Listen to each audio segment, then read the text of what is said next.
Sangha with great virtues, out of compassion, for the sake of this assembly and all living beings, please turn the wonderful Dharma wheel to teach us how to leave suffering, attain bliss and birth and death, and quickly realize non-birth.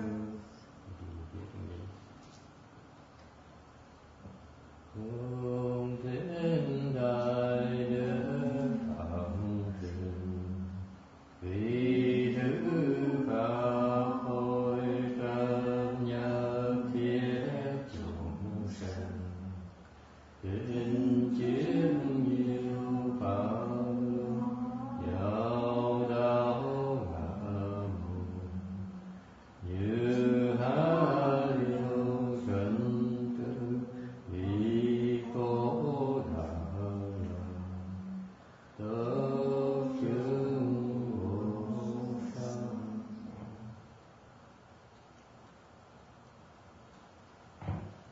Namo Sananto Suche Doye Ulangudi Samyam Samputo Che. Namo Sananto Suche Doye Ulangudi Samyam Samputo Che. Homage to the blessed, noble, and perfectly enlightened one. Homage to the blessed, noble, and perfectly enlightened one. Namo Takda Kato Yada Yara Arahade Tamyu Tampo Natoa. Namo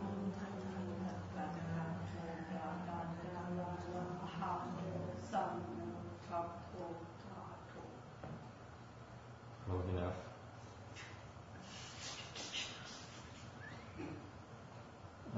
All Buddhas and Bodhisattvas,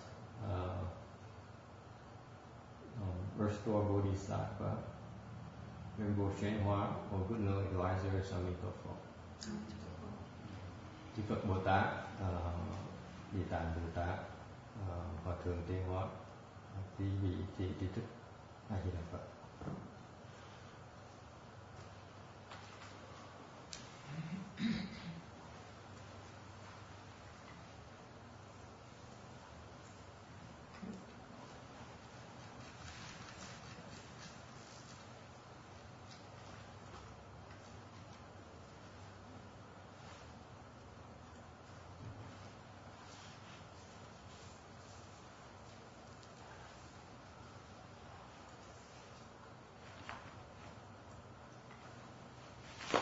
Okay, continuing with our lecture of the Restore Bodhisattva Sutra. At this point in time, so far we talked about some generalities. Now we beginning to delve into the setting of this assembly. Trước giờ mới bắt đầu khai thị giảng kinh Địa Tạng Bồ Tát này, thì bây giờ bắt đầu vào chi tiết thêm một tí nữa, giảng cái setting, cái việc là gì hả? Setting. At that time, the honored one smiled and emitted hundreds of thousands and billions of great light clouds, such as the great perfect fullness light cloud, the light cloud of kindness and great compassion, the light cloud of great wisdom, the light cloud of great prajna, the light cloud of great samadhi, the great auspicious light cloud, the light cloud of great blessing, the light cloud of great merit and virtue, the light cloud of great refuge, and the light cloud of great praise. Khi ấy Đức Thế Tôn mỉm cười, phóng ra ánh sáng ngàn vạn ức sắc thái, ánh sáng đại viên mãn, ánh sáng đại từ bi, ánh sáng đại trí tuệ, ánh sáng đại bát nhã, ánh sáng đại tam muội, ánh sáng đại các tường, ánh sáng đại phước đức, ánh sáng đại công đức, ánh sáng đại quy y, ánh sáng đại tán thán.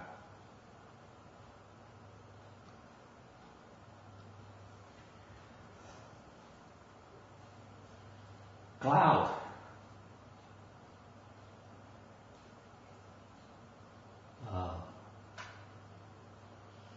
Cloud refers to a natural phenomenon. It's the vapors of the earth. It's a combination of yin and yang that covers space, that fills empty space, that occurs naturally without action needed. And the Buddha in general manifests their Buddhas and Bodhisattvas manifest their bodies as numerous as the clouds, appearing everywhere in the universe, in the Dharma realm, to teach.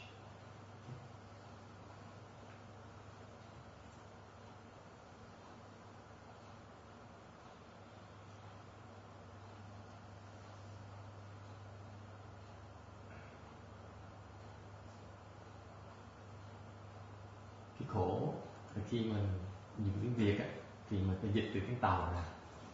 Và tiếng Tàu, dịch tiếng Tàu ra thì mấy thầy dịch, mấy thầy gì thầy quên có một vài chữ. Thành phiền lắm. The Vietnamese version has a word missing. Mây. Lúc này Đức Thế Tôn phát ra hàng ngàn vàng sa số ức mây của ánh sáng. Thành lúc mình dịch, mấy thầy dịch ra thì thầy quên cái chữ mây quá. Mây là một cái hiện tượng là tự nhiên.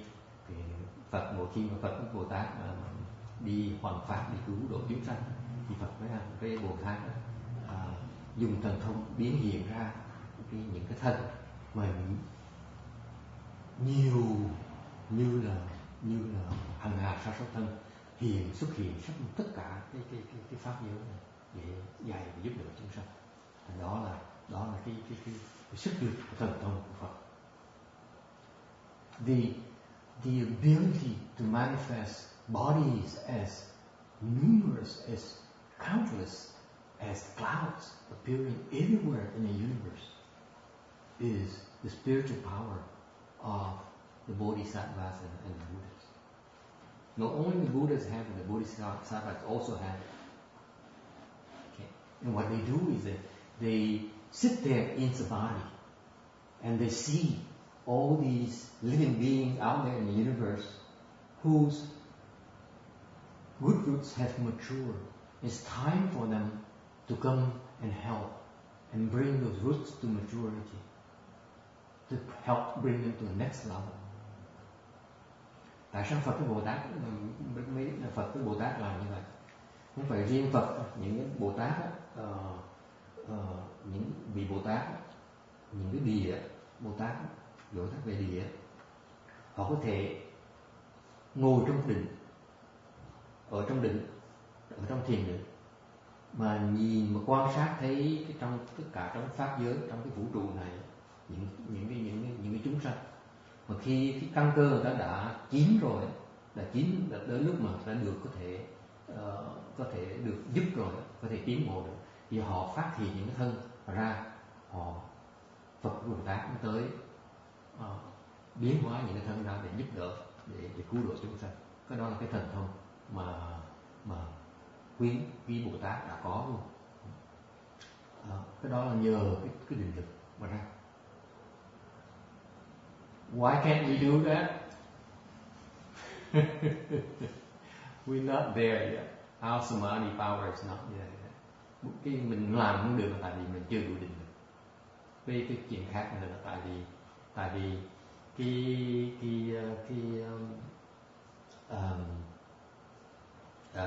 mình chưa học được học đúng cái pháp để mà làm những cái chuyện đó. Nhưng nếu từ từ mình sẽ làm được. Quý vị đừng lo. Eventually we're all able to do that. I can assure you that. It's not only for the Buddhas and Bodhisattvas. Eventually, when you practice long enough and you pay your dues, we're all able to do that. Okay. The importance of this sutra is that it tells you like watching a movie. You see it happening, seeing being described, so that it piques your interest and plant a seed in you, seeds in your mind, and say, hey, if they can do it, so can I. That's where I want to go in that direction. Mình nghe kinh mới quan trọng cái này. kinh cho mình thấy được một cái tiền kiến, mình thấy trước được trong tương lai cái chuyện gì nó xảy ra. Là nếu như mình tu, nếu Phật Bồ Tát mà dạy mình những pháp môn tu hành như vậy đó, mình tu theo những pháp môn đó thì trong tương lai mình cũng có thể làm được những chuyện như vậy. Cái đó là Phật pháp. Okay, so that's why sutras are very important to listen to, because it gives you a sense of direction, gives you foresight. Okay.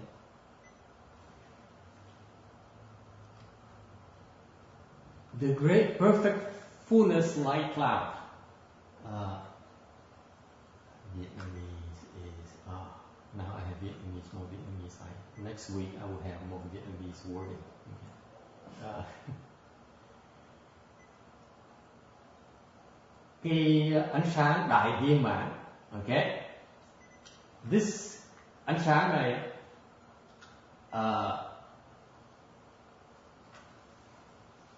the sutra only lists out 10 different kinds of clouds.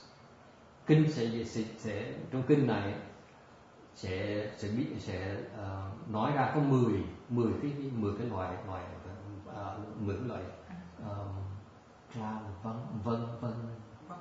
cloud, mây, vầng mây. Mình nói 10 cái vầng mây khác nhau thôi. Because the 10 represents the countless. 10 is sort of represent perfection in Mahayana. 10 represents the countless, because it replicates itself. Cái số 10 là cái số đặc biệt trong Đại Thừa này. Cái 10 nó đại biểu cho cái vô tận. In math we have the 8 sideways. In Mahayana is the 10 or the 10,000, the zeros. Okay. Cái số 10 nó đặc biệt cho nó. Thì cái tầng mây đầu tiên hết á là cái tầng mây của đại viên mãn ánh sáng. Okay, so the first one is the great perfect fullness light cloud. This great perfect is perfect. This cloud here represents the Buddha Dharma. The next 10 clouds here represent the 10 Dharma realms. Cái 10 cái ánh sáng mây này, cái mây là đại biểu cho 10 cái pháp giới. Cái pháp giới đầu tiên mà đại biểu đây là đại biểu cho cái pháp giới của Phật. So this perfect fullness light here represents the Buddha Dharma, and it's very important because it is the key cloud that generates the next 9. Cái ánh sáng mây đầu tiên này là quan trọng, tại vì cái chín cái đám mây đi theo từ cái đám mây này phát ra. It's called great perfect fullness, đại viên mãn, because it represents the Buddha fruition and virtues, again his spiritual powers. Whatever the Buddha has is perfect. Cái đại viên mãn là tại vì đại biểu cho cái sự viên mãn của Phật quả. This is what also inherent in us. Cái viên mãn, cái tính viên mãn này là mình có sẵn rồi. Trong cái bản tính mình có sẵn rồi. The difference again is because the Buddha can activate it, can access it. We common people cannot. Phật á, thì cái đức về cái sức lực là được viên mãn và được khác mình ở chỗ là Phật á, họ xài được. Mình xài không được. Mình bị che, it's just like the hard drive. We somehow lost the address. We lost the file name. We can't access it. Thì phàm phu mình chưa xài được, tại vì mình mất rồi, mất cái cách sử dụng nó rồi, thành gì mình phải tu lại. So this is replete with all the dharmas, right? And questions? Có ai thắc mắc gì về cái này không? Next cloud. The light cloud of great kindness and compassion. Thì ẩm mây của đại từ bi. Great kindness gives joy. Kindness in Mahayana is, by definition, to be kind is to give joy. Đại từ là gì? Từ bên đại thừa mình nói từ là mình cho cái vui, không phải mình lấy vui thôi, hoặc mình hưởng vui, mình cho người ta cái vui, làm người ta vui. Make people happy. That's what kindness in Mahayana is about. Okay? Great compassion is the fact that you cannot stand to see others suffer. Đại bi là gì? Đại bi là cái tâm đại bi của Phật, của Bồ Tát, là cái tâm mà người ta thấy chúng sanh đau khổ chịu không nổi. Giống như người Phật Bồ Tát cũng đau khổ như vậy, không khác gì. Thành nên gọi là đại bi. Compassion in general, most people think of it as to feel pity for others. Not in Mahayana. Mahayana, great compassion is what? Does anyone know? Bên đại thừa thường người ta nghĩ là cái lòng bi á, lòng từ bi á, là cái lòng mà mình thương hại người ta, cái lòng thương hại. Thì ra bên đại thừa cái đại bi không phải là lòng thương hại, hoàn toàn không phải cái lòng đó. Cái gì biết cái đại bi bên đại thừa mình nghĩ là gì? Does anyone know what great compassion is? Bớt khổ là một phần thôi. Biết cái chính, cái định nghĩa chính của đại bi bên đại thừa nghĩa là gì? She says to remove suffering. Yes, that's what it says. Okay.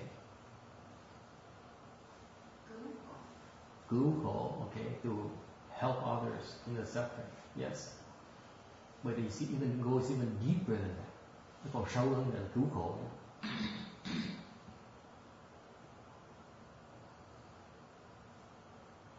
Does anyone know? Yes. It says to feel the same. Yes, very good. You know. Okay. Hôm nay ông nói là the proper definition of great compassion is one substance. Đại bi là cùng một thể.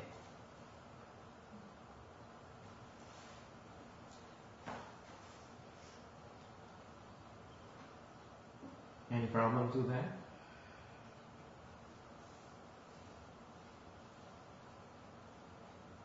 Why is that?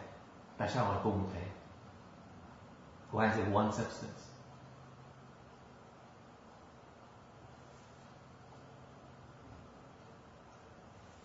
Think about it.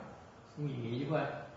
Nếu mình nói một chuyện cứu khổ thôi, if you think about removing suffering or helping others get out of suffering, okay, it's still me and you. Còn khi mình cứu người ta, mình còn thấy ta, người với ta. Okay? Therefore you see others suffering and you not suffering. Right? Therefore you're not motivated, are you? You are discerning, you're still differentiating between you and others. Okay? The true great compassion is that you see no more difference between you and others. That's great wisdom right there. Là khi mình còn phân biệt giữa cái nhân, cái người, cái ngã, cái người ta, thì cái đó vẫn chưa gọi là đại bi được. Tại mình vẫn còn phân biệt. Một ngày nào đó mình tu tới cái trình độ mình mở trí về đến độ mình thấy là mình với người ta không khác gì hết, mới đâu gọi là đại bi được. Đó là đại bi, không có gì hơn nữa. Đúng không? So this represents the bodhisattva vehicle. Đây là cái ánh sáng mây này đại biểu cho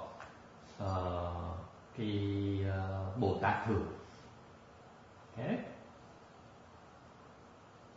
Thành cái pháp môn của cái ánh sáng này, muốn đạt cái ánh sáng này là phải lập 4 cái nguyện. 4 cái nguyện. You want to have this kind of light clouds in the future, you make the 4 limitless vows. What are the 4 limitless vows? Living beings are numberless. I vow to say them all. Afflictions are endless. I vow to cut them off. Dharma doors are numberless. I vow to learn them all. And the Buddha way is unsurpassed. I vow to realize. 4 cái đại hoàng thể này là gì? Là chúng sanh vô biên thề nguyện độ, phiền não vô tận thề nguyện độ, pháp môn vô lượng thề nguyện học, Phật đạo vô thượng thề nguyện thành.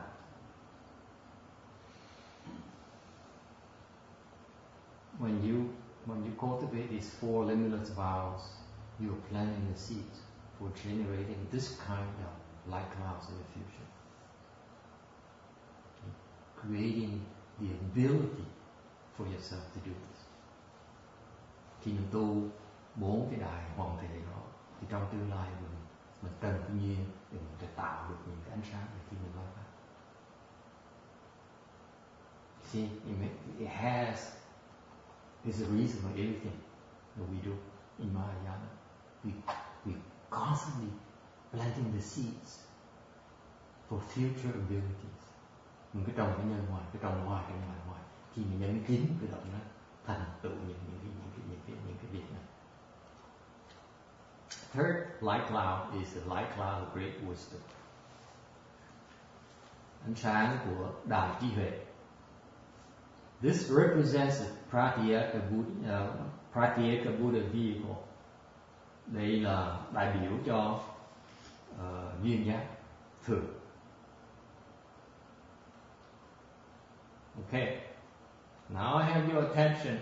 I'm going to delve a little bit more details on the actual Dharma here. Cái pháp của duyên thừa là gì? Của duyên giác là gì? Của duyên giác là gì? Là 12 cái nhân duyên. Conditioned things in Vietnamese is what? 12 nhân duyên, xin lỗi. Cảm ơn. So, cái pháp của những người duyên giác Phật, người duyên giác này là họ tu 12 cái nhân duyên, thập nhị nhân duyên. Họ tu, họ hiểu được những cái pháp môn này thành đạt pháp môn, họ thành giác ngộ, thành duyên giác Phật. By cultivating the 12 conditioned links, they accomplish and become enlightened.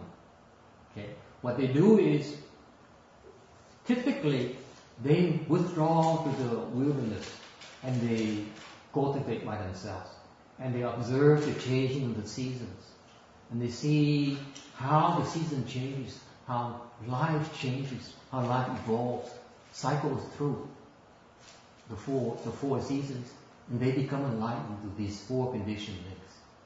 Thì những ngày duyên giác, ngày duyên thừa, duyên giác, người ta thường mấy ngày đi về tu trong núi, trong rừng núi, thì họ tu mình thôi, họ không tu với ai hết. Thì họ ngồi, họ quan sát những cái seasons, những cái season là gì? Mùa thay đổi, mùa thay đổi, xuân hạ thu đông theo nhau. Họ thấy cái vũ trụ, cái đời sống nó thay đổi của vạn vật, nó thay đổi theo những cái mùa. Thì họ quan sát như vậy, bộ như họ giác ngộ được là 12 cái nhân duyên gì. Isn't that amazing? You can sit there and watch the season change and awaken to the 12 links, the 12 conditionings. Có thể quan sát 4 mùa thôi mà giác ngộ được 12 cái nhân duyên. Tu là không? Who says you have to go to that? Who says you have to cross your legs and do with the pain? It doesn't say so. See how easy it could be. Nhiều khi tu thế dễ dàng, đâu cần luyện thiền gì cho mệt.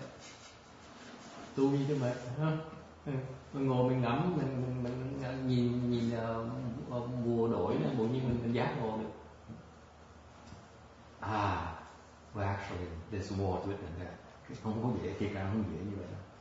Cái gì mình chỉ coi, think about the kind of wisdom they're acquiring. This is very very profound. Cái trí huệ mấy ngày duyên giác người ta thông đạt được rất là đặc biệt. The 12 conditioned links are ignorance, engendering action, engendering consciousness, engendering name and form, which generate the 6 entrances, which generate contact, which generate feeling, generate love, grasping, existence, birth, old age and death.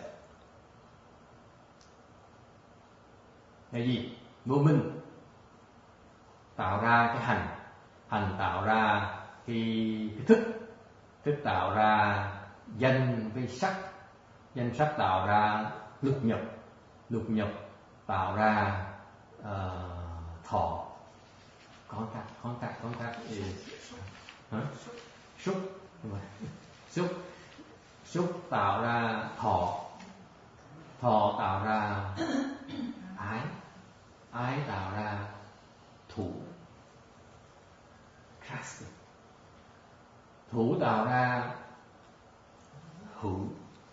hữu tạo ra sanh tạo ra lão và tử. Lão tử không, lão tử từ đây ra không. Okay, what is it about? Cái này là gì? Vô minh là gì? What's ignorance? What is action? What is consciousness? Vô minh là gì? Hành là gì? Thức là gì? Anyone? This is where I don't understand how these conditional enlightened ones understand this. Cái này là tôi cũng thắc mắc, nhìn qua này, qua cái lý mình hơi thắc mắc tại sao nhìn cái 4 mùa mà hiểu được cái này cũng lạ thiệt. Tại vì cái vô minh là gì? Why? Because ignorance is what? The particular understanding here that the Pratyeka Buddhas realized is that ignorance is actually sexual desire. Những ngài duyên giác á, cái vô minh ngài duyên giác hiểu được á, là cái tình dục. Vô minh là tình dục. Vì cái tình dục á, thành mới có cái hành động. Because of sexual desire gives rise to sexual behavior.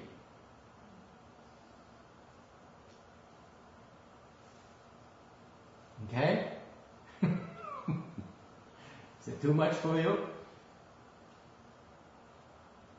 Cái vô minh rồi đó, vô minh của con người mình á, mấy ngài duyên giác thấy được cái vô minh đó, cái vô minh của mình là tại cái tình dục là vô minh, cái ái dục là vô minh. You have any problems with that? Các có phản ứng gì không? So when is See, someone has a reaction. so where is the baby? The baby is consciousness or name of come. So this is life. This is how life begins, folks. We must have sexual desire for us to engage in sexual behavior, right? This is đây là cái những cái cycle nào? Hả? Cái cuộc sống trong vũ trụ nó bắt đầu như vậy. Mình bắt đầu bằng cái tình, cái dục vọng, cái ái tình, xong mình có cái hành động, mình có những mình đi thỏa mãn cái ái dục đó. Okay? From the actual sexual behavior, that's when the consciousness arises. Cái hành động đó, thỏa mãn cái dục vọng đó, thì cái thức nó mới tới được. That's where conception begins. Đó là cuộc sống bắt đầu đó.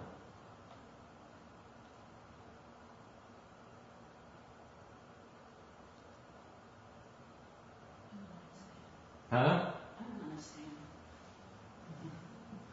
Well, do you have any children? Yeah. I don't know how this link is to the. To what? How I meant that to life begins. Life begins. Mm-hmm. Yeah. That's when the egg is fertilized. That's how life begins. Yeah, but where does it come from? I mean, Not from me.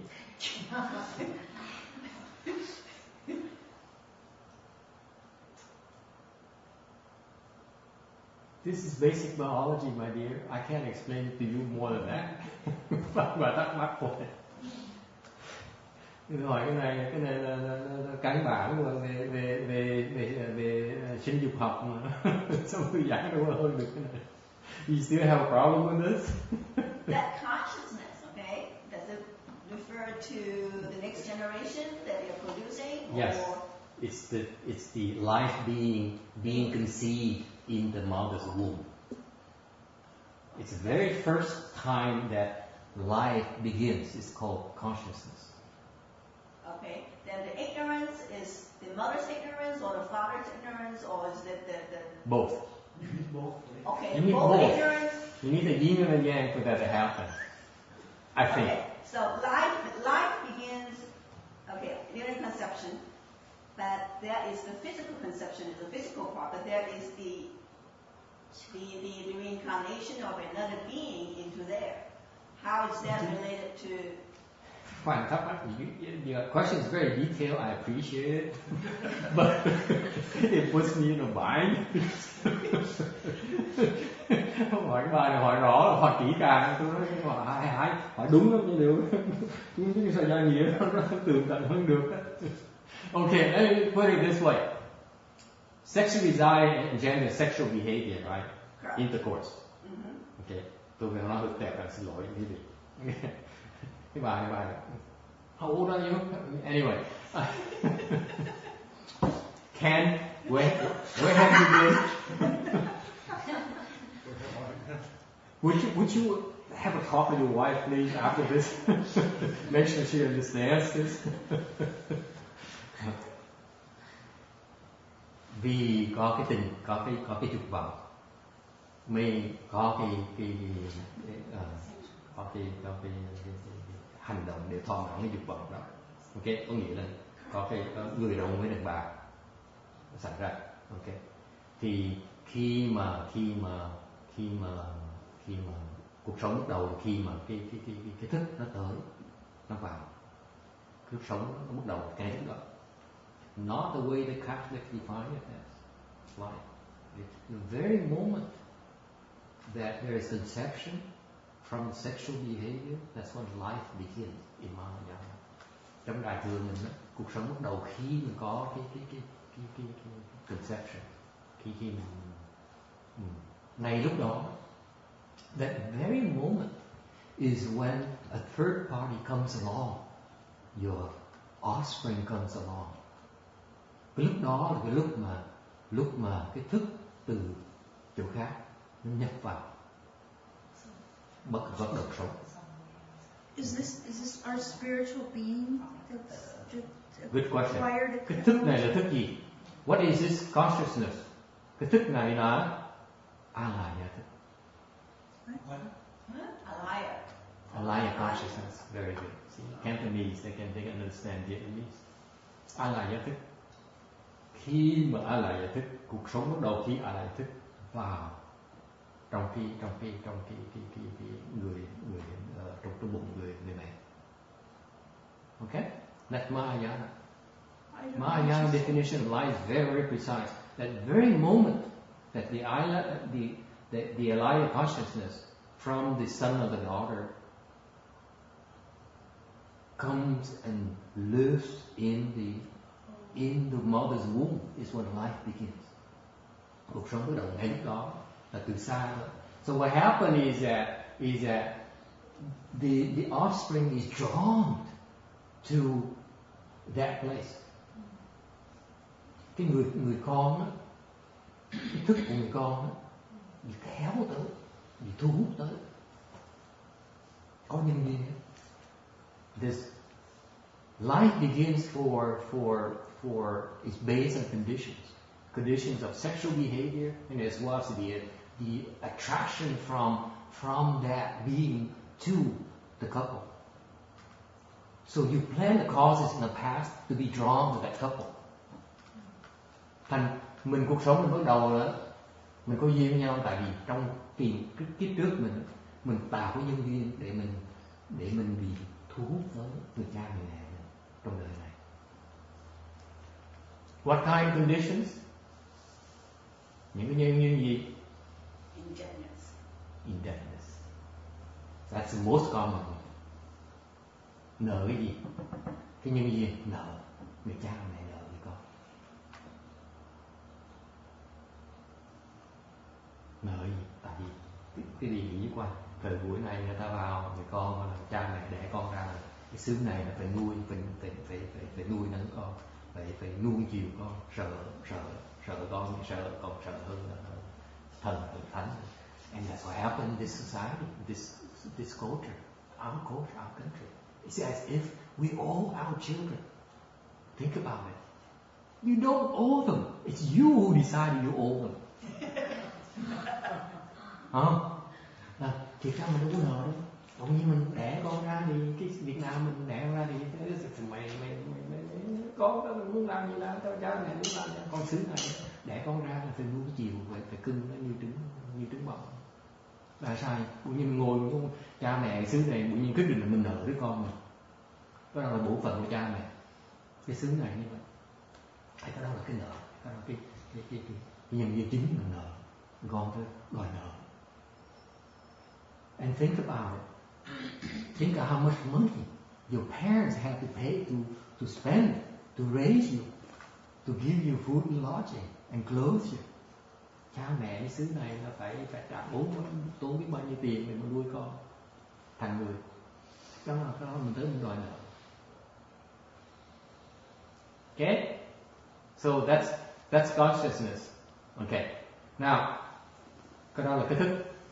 Sau đó là tới danh, tới sắc, name and form. Next comes the name form. This is when the fetus begins to form. This is lúc mà cái fetus sẽ bị gì? Bắt đầu cái cơ thể bắt đầu phát sinh. Okay? That's the next phase. And the next one is 6 entrances. Lục nhập. This is when the baby begins to develop their own sense organs. Tức là lúc mà mình có những cái giác thức mình bắt đầu mình phát triển bằng cái sáu cái giác thức mình có. Okay. 6 căn.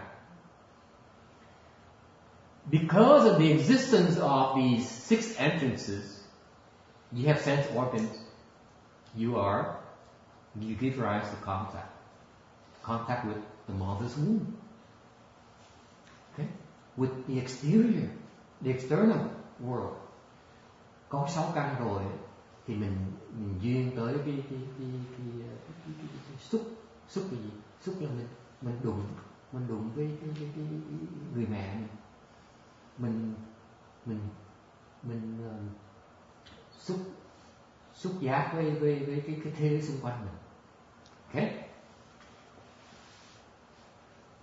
Contact here is a very important part of the life cycle. Cái xúc này quan trọng như sao? I give you an example. Okay?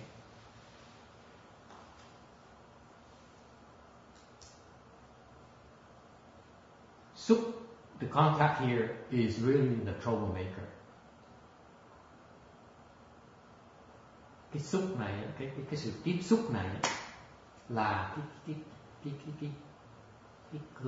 nguyên nhân chính mà làm cho mình mắc kẹt. Good. See, she understands what I'm talking about. See, you young people don't understand. See, it's kind of fun to see someone appreciate what I'm referring to. What did she say? Ask her. Cái xúc này quan trọng nha. Adiyat. This is important because cái đụng chạm này, cái đụng chạm này. 意思是每个家庭都是有问题的。对，家庭意思就是这样男女关系。对。See, she understands. She's very good. Not fair. Not fair. You see all these naive people, the young ones I and just the talk old. about that, but I don't know if it's true or not true, you know. But that you understand what I mean. You understand the spirit. The concept behind this is that without contact, we don't get in trouble. It's the contact that cuffs us up. It's not the 6 entrances. You see? You cannot control your sense organs, but you can control contact. But everybody wonder. Everybody know that, But luckily, not everyone knows how to touch. yeah, that's true. You see? Tôi mới nói cái lục nhập là cái mình có sẵn rồi. Mình không tự chủ được. Cái mình tự chủ được là cái tiếp xúc này, đụng. Cái đụng này là cái mình control. Mình một khi mình đụng chạm rồi thì mình mất tự chủ. As soon as you have contact, that's when you begin to lose control of your life. I know you guys are control freaks. I'm telling you that for your own information. Tôi nói với biết là vì từ ai cũng tự nghĩ mình là người có tự chủ vậy. Một khi mà có tiếp xúc một cái, đụng một cái là mất tự chủ. In particular, yes. Who lose the control? The mother lose the control. No. You, the person, lose control. The baby loses control. Okay. Khi mình đụng mà mình tiếp xúc một cái mình mất tự chủ mình. You buy that? Có tin như vậy không? Come on, I walked you down the path of sexual desire is bad. I'm just basically saying what the whole world is saying. The whole world is being stupid. Love is the most confusing, the most stupid thing you can indulge in. Tôi nói đây là tôi đi ngược lại cái dòng cái sự hiểu biết thế gian, cái lòng cái trí hệ thế gian. Thế gian nói là yêu đương là quý nhất.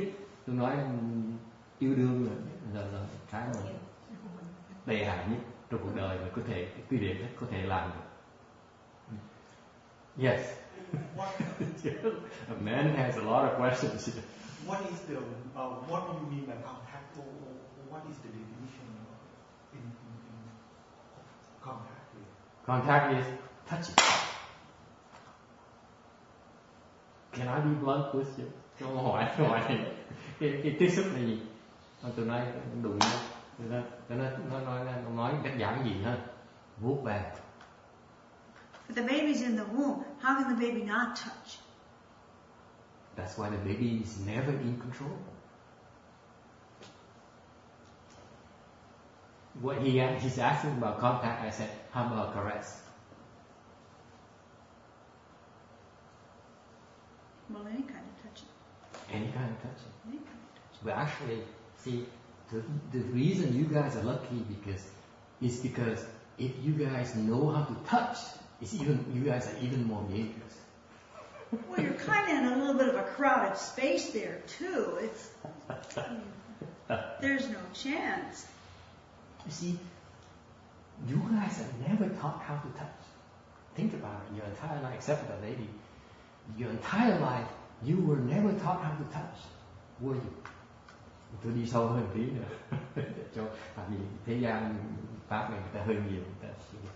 Tôi nói cho quý vị biết đó, là cuộc đời mình chưa ai dạy mình làm sao để mình tiếp xúc luận người khác. Think about it. Không ai dạy mình cái đó hết. Because no one knows.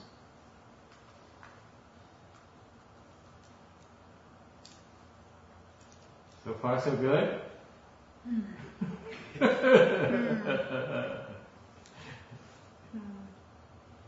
Okay, because as soon as you have contact, you give rise, you can't help but have feelings. Một khi có tiếp xúc một cái, là mình có thọ, mình có cảm giác mình tức. Có cảm giác là sao? Cảm giác gì? Cảm giác thích thú. Okay, as soon as you have contact, okay, you enjoy that feeling, that touch.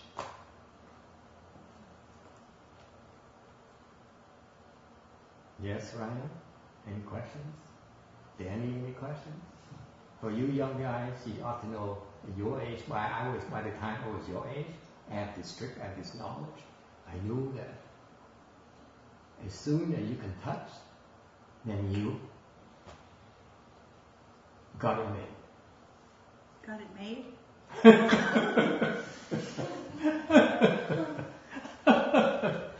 You got it, okay.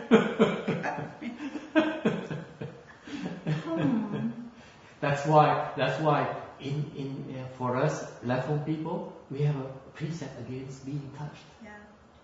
Vì vậy khi chúng tôi người xuất gia là không nên đụng người xuất gia nha. Có cái giới không được đụng. Now you know why. Okay? The Buddha is so smart. He says, I know you guys have sense organs, but the one thing I can control, help you have control over is touching.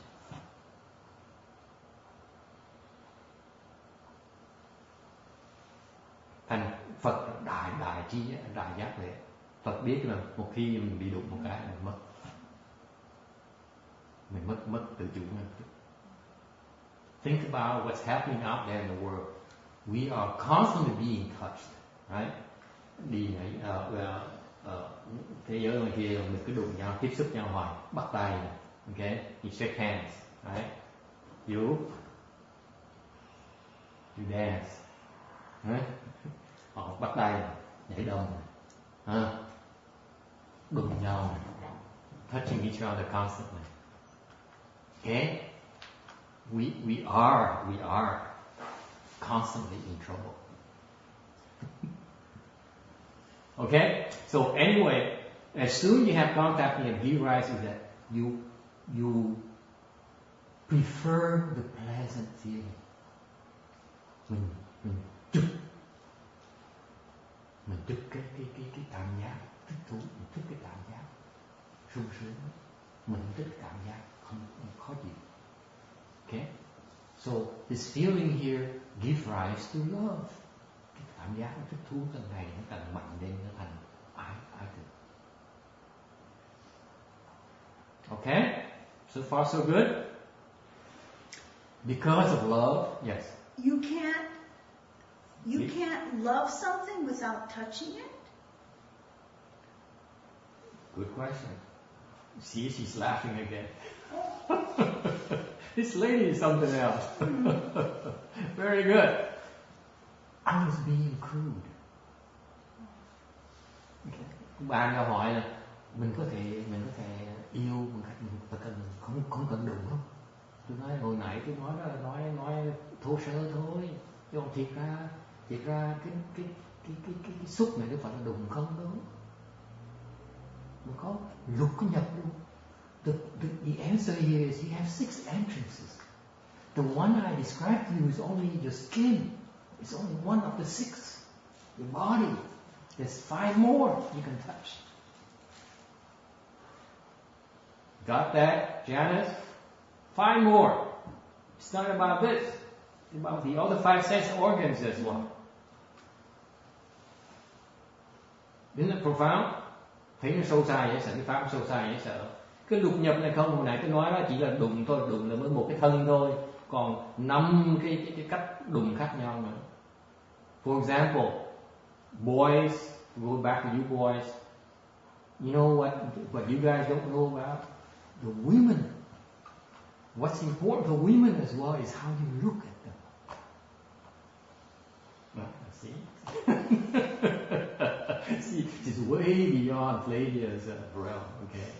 I don't know why. Chắc học trò tôi We don't have no control of how men look at us. What are you talking about?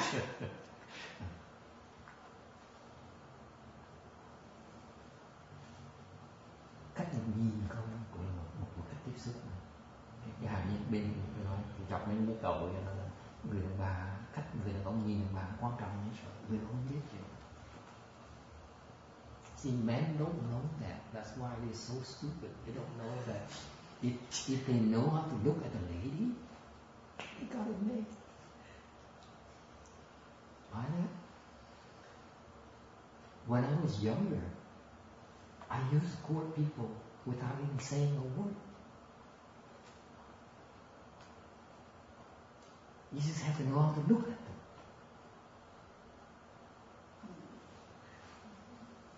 See how sophisticated life can be?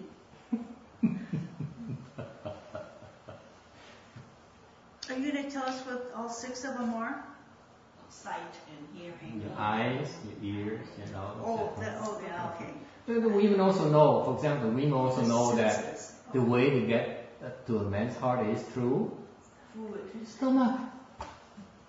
Bên Mỹ ta có câu, người ta có cái câu ta nói là muốn chinh phục người đàn ông thì qua cái bào tử cho ăn.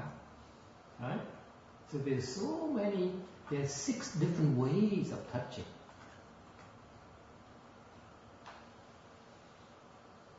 Okay? Có 6 cái lục nhập đó là 6 cái phương pháp khác nhau để mà có cái sự tiếp xúc. Okay? And because of love, vì cái ái tình này, it gives rise to thủ grasping. Because you become possessive. You demand. Một khi mình có biết yêu đương rồi thì mình bắt đầu mình đòi, mình không muốn chia sẻ. Okay. The love we have as human, as living beings is very possessive. Right? Cái tình cái yêu đương của người nhân loại là thường qua cái sự possession, tiếng Việt là gì nữa? Hả? Sự đòi riêng của mình thôi, của sở hữu của mình thôi. And because of grasping here, this is not explained anywhere in the Chinese and Vietnamese text, but I elaborate a little bit for you because I also watched the seasons change, so I understand a little bit about this. Tôi nói cái phần tôi giảng này hơi nó hơn ngoài sách một chút, tại vì nó tại chắc trước tôi cũng qua ngắm 4 mùa, thành là cũng hiểu cái thủ này.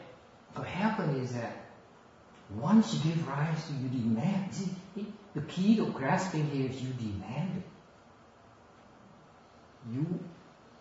You cannot live without it. Okay? You cannot exist without it. That gives rise to existence.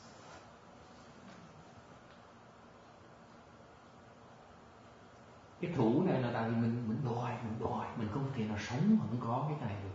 Thành ra mình tạo cái nhân duyên để mình bị kéo tới cái thủ.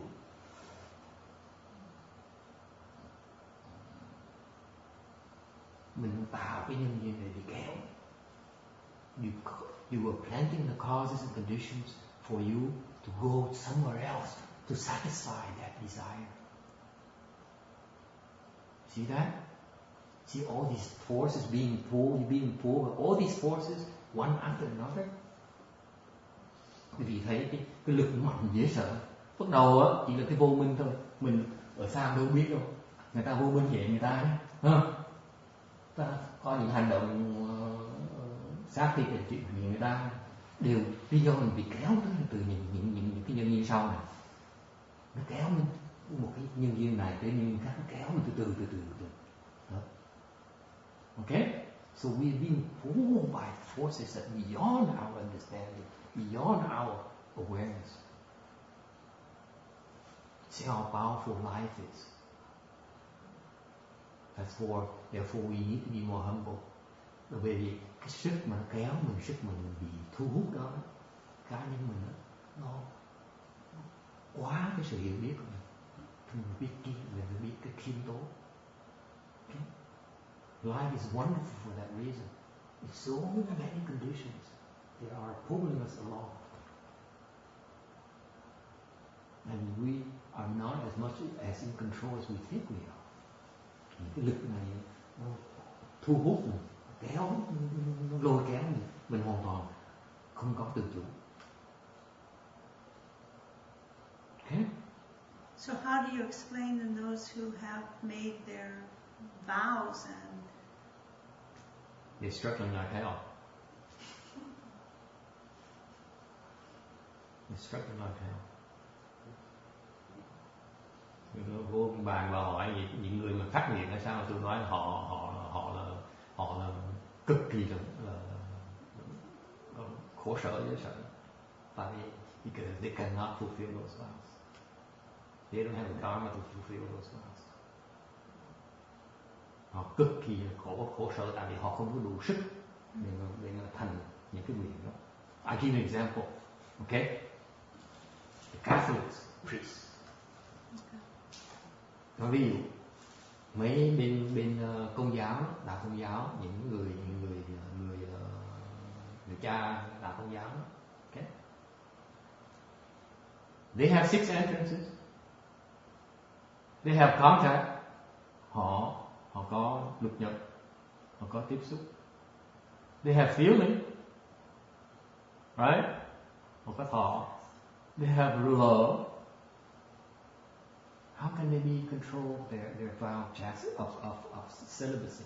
Làm sao họ có cái sức mà giữ nổi cái celibacy, cái gì này? Độc thân, giữ độc thân được. Think about it. but there's a certain amount of brainwashing that goes in behind that too. Yes, true. But behind the scenes, it's very difficult for them, okay, to resist the sexual urges because they are constantly being bombarded with contact, with feeling, with love. You can reason it to a certain point, but eventually it overtakes you. That's why it's very rare for them to be able to observe the vow of celibacy. Bởi vì những người bên đạo công giáo giống như bên người bên just the same as Buddhism, by the way. We also have the contact, the feeling of love. Okay, and for us to have a vow of celibacy, the same thing. We are struggling like hell.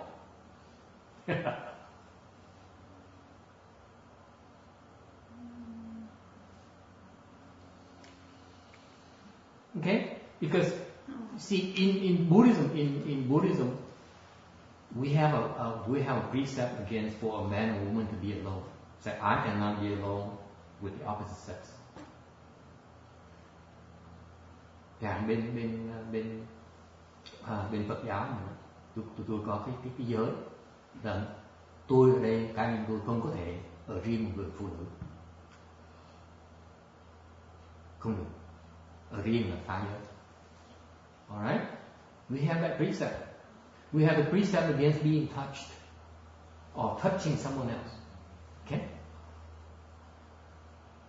Why? Because all those are the various types of dharmas that help us cultivate, to obtain, to reverse all these, to undo all these forces that are controlling us. Why? Because for you to undo this, all you have to do is go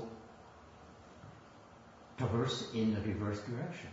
If you stop the contact, then you stop the sequences that ensues from it.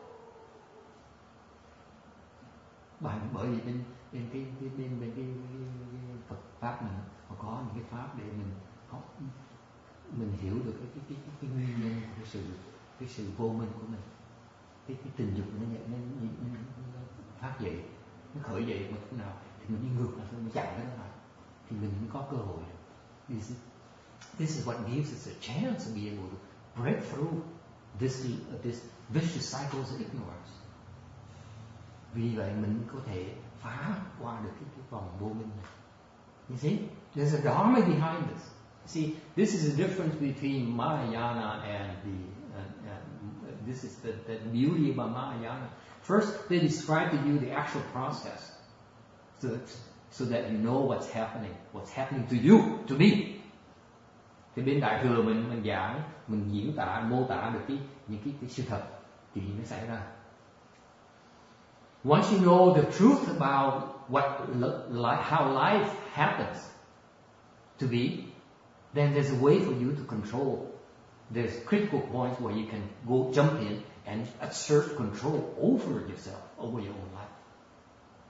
Thì một khi mình biết được đó rồi thì mình mới có cái cơ hội, có cái pháp để mình nhảy vào, mình có thể tự chủ được. Alright? So even though you're not taking the action, you're still grasping? Is that? No. Good question. The first two is the prior life. It has nothing to do with you. You are innocent at that point. At this point that's in mom time, and dad. Mom and dad. Okay. You are innocent. You're still naive innocent. Okay. You're still like baby. And you don't think I can go through the rest of my life that way? No, you can't. Because as soon as you have the 6 entrances, that's when you lose control. So I have to follow my mom and dad's path? You don't have to. Oh, You don't that's have what to. I'm getting at. You don't have to. I don't have to. Because if you happen your life to be, you live your life to maximize the contact, then it's very hard for you. Oh, okay. Này, bà mới hỏi là cái tự chủ chỗ nào thì mình tự chủ một cách là mình biết cái chỗ nào mình có thể làm mất tự chủ thì mình chặn lại thôi, đừng có làm thôi. So that's why knowledge is very important. Đây là cái lúc mà cái sự hiểu biết nó quan trọng. Hiểu biết cho mình biết chỗ nào là chỗ nguy hiểm, mình đừng vào. This is why the precepts are critical. Vì vậy cái giới nó quan trọng cái đó. Cái giới bên trong mình thấy cái chỗ đó là chỗ quý vị sẽ mất tự chủ. Because the precepts tell you that's exactly where you're going to lose control. Very good. This is why this era is called Dharma Ending Age, because no one understands precepts anymore. Thời mạt pháp này, tại sao mạt pháp? Vì không ai hiểu cái pháp luật nữa, cái giới luật nữa. Cái giới luật là cái cho mình tự chủ. Isn't that beautiful? Mm-hmm. It's all are interconnected. Why it's happening right now? Why are people so confused? Because they are not keeping precepts. Okay. So existence gives you, because existence bring forth, you create conditions for birth and then old age and death. Sau cái hữu thì mình sẽ sanh, mình tới cái đó, mình sanh vào cái thế giới cõi đó để mình trả cái nợ mình, hoặc mình lấy cái nợ, đổi cái nợ mình. Từ một khi mà sanh rồi thì mình tự động mình phải chết, già mình sẽ chết. As soon as you're born, you're gonna age and die. You eventually can't help it.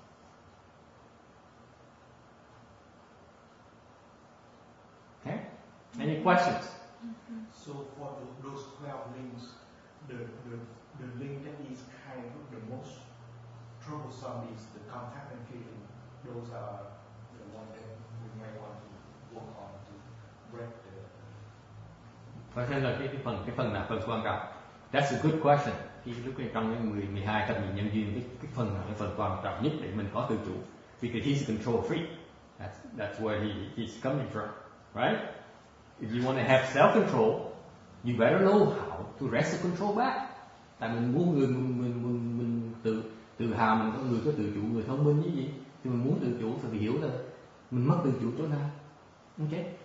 The self conditionings tell you that you are at anywhere in this path, in the sequence of events, you can lose control anywhere. Okay? Thì cái thập nhị nhân duyên cho mình thấy rằng là cái mất tự chủ trong 10 mấy thập nhị nhân duyên, bất cứ chỗ nào mình có thể mất tự chủ đấy. Therefore, if you want to not lose control, let's say, vì vậy nếu mà không muốn già với là chết thì mình làm cái gì? Thì đừng có sanh. Don't be bored. Right? I have control over that? Sure. Okay. You can. The point. The answer is you really can develop control over that. In the next life. In this life. I see. Okay. Yes. Okay. Because if you enter samadhi, for example, you can live for thousands and thousands, millions of years. You have no more birth.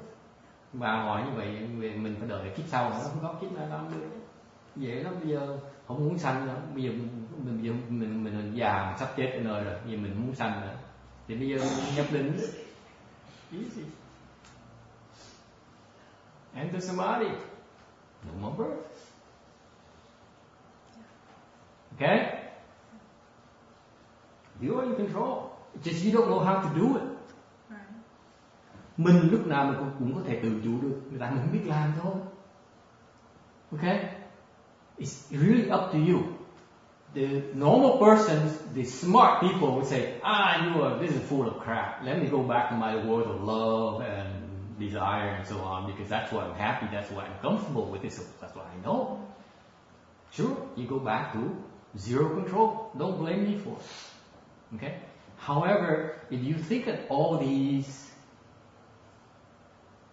are potentially possible, then try cultivating the dharmas to these dharmas. They will eventually help you understand, reassert self-control.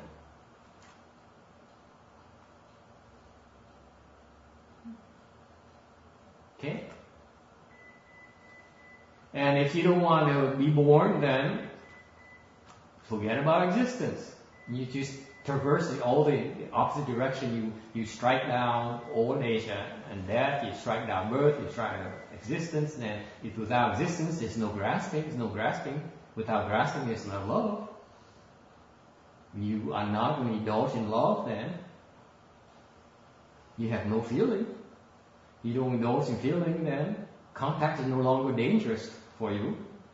Okay? Then your 6 entrances are harmless. This is the state of a sage. Những cái thánh nhân, sao cái gọi thánh nhân? Cái gọi thánh nhân là tại vì người ta không bị cái lục nhập này nó không có phải là cái chỗ mà it's no longer, these 6 entrances are no longer leakage point for them. Cái lục nhập này không phải cái chỗ là họ làm mất mát nữa. You guys don't realize, normal people don't realize that the 6 entrances actually are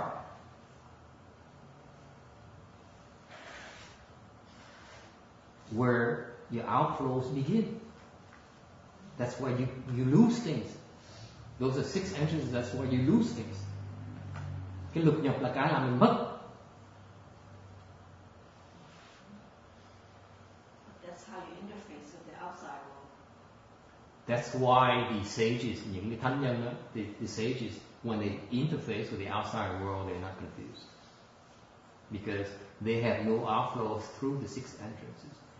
Vì khi khi những thánh nhân người ta tiếp xúc với thế giới bên ngoài, người ta không có cái lục nhập này, cái lục nhập này nó không phải cái chỗ mà there's no longer these 6 entrances are no longer leakage point for them. Cái lục nhập này không phải cái chỗ là họ làm mất mát nữa. You guys don't realize, normal people don't realize that the 6 entrances are actually are where your outflows begin. That's why the sages, when they interface with the outside world, they're not confused. Because they have no outflows through the 6 entrances. Vì khi những thánh nhân người ta tiếp xúc với thế giới bên ngoài, người ta không bị cái lục nhập làm mất tạng cái khí của họ, tạng cái bản tính, cái Phật tính của họ. That's why they're sages. That's wisdom, folks. Wisdom is not about making money. Wisdom is not about being smarter than someone else. Wisdom is that you are not confused by the external world.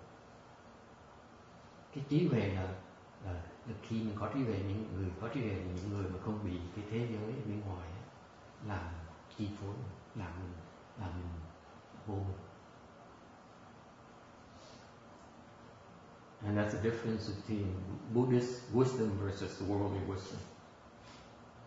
Worldly wisdom is about making more money, about being safer, about financial security, about eating good food, okay, indulging in the desire.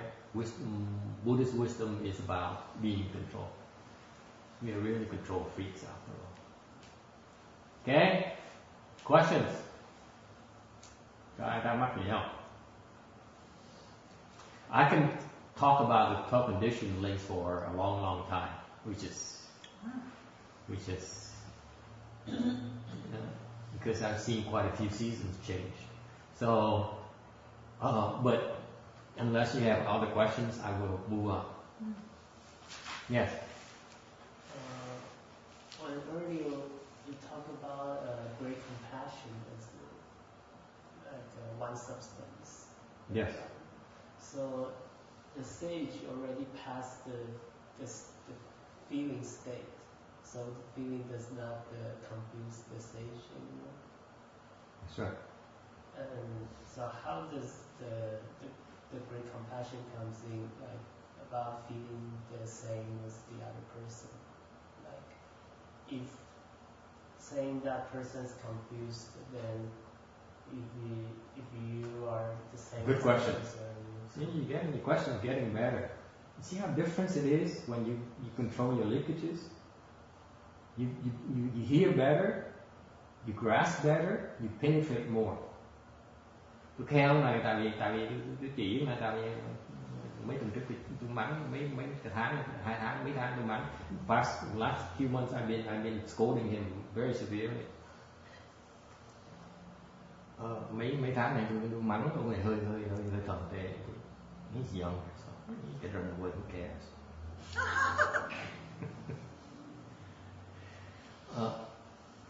Bây giờ tôi mắng nó xong chị nó bây giờ nó hỏi những câu khá thì là the question is tại nếu người thánh nhân ta chặn lại cái thọ rồi cái cảm giác rồi thì làm sao họ còn có được cái đại bi?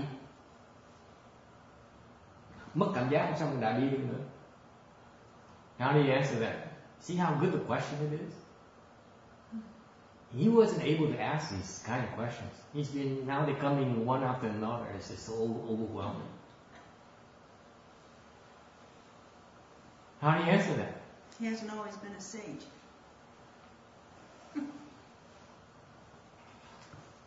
Sages comes in different sizes and shapes. Những người thánh nhân á, có nhiều trình độ khác nhau lắm. Cái trình độ tôi mới nói đó, thấy nó khó dễ sợ. The first level I just talked about is the very first level of sagehood.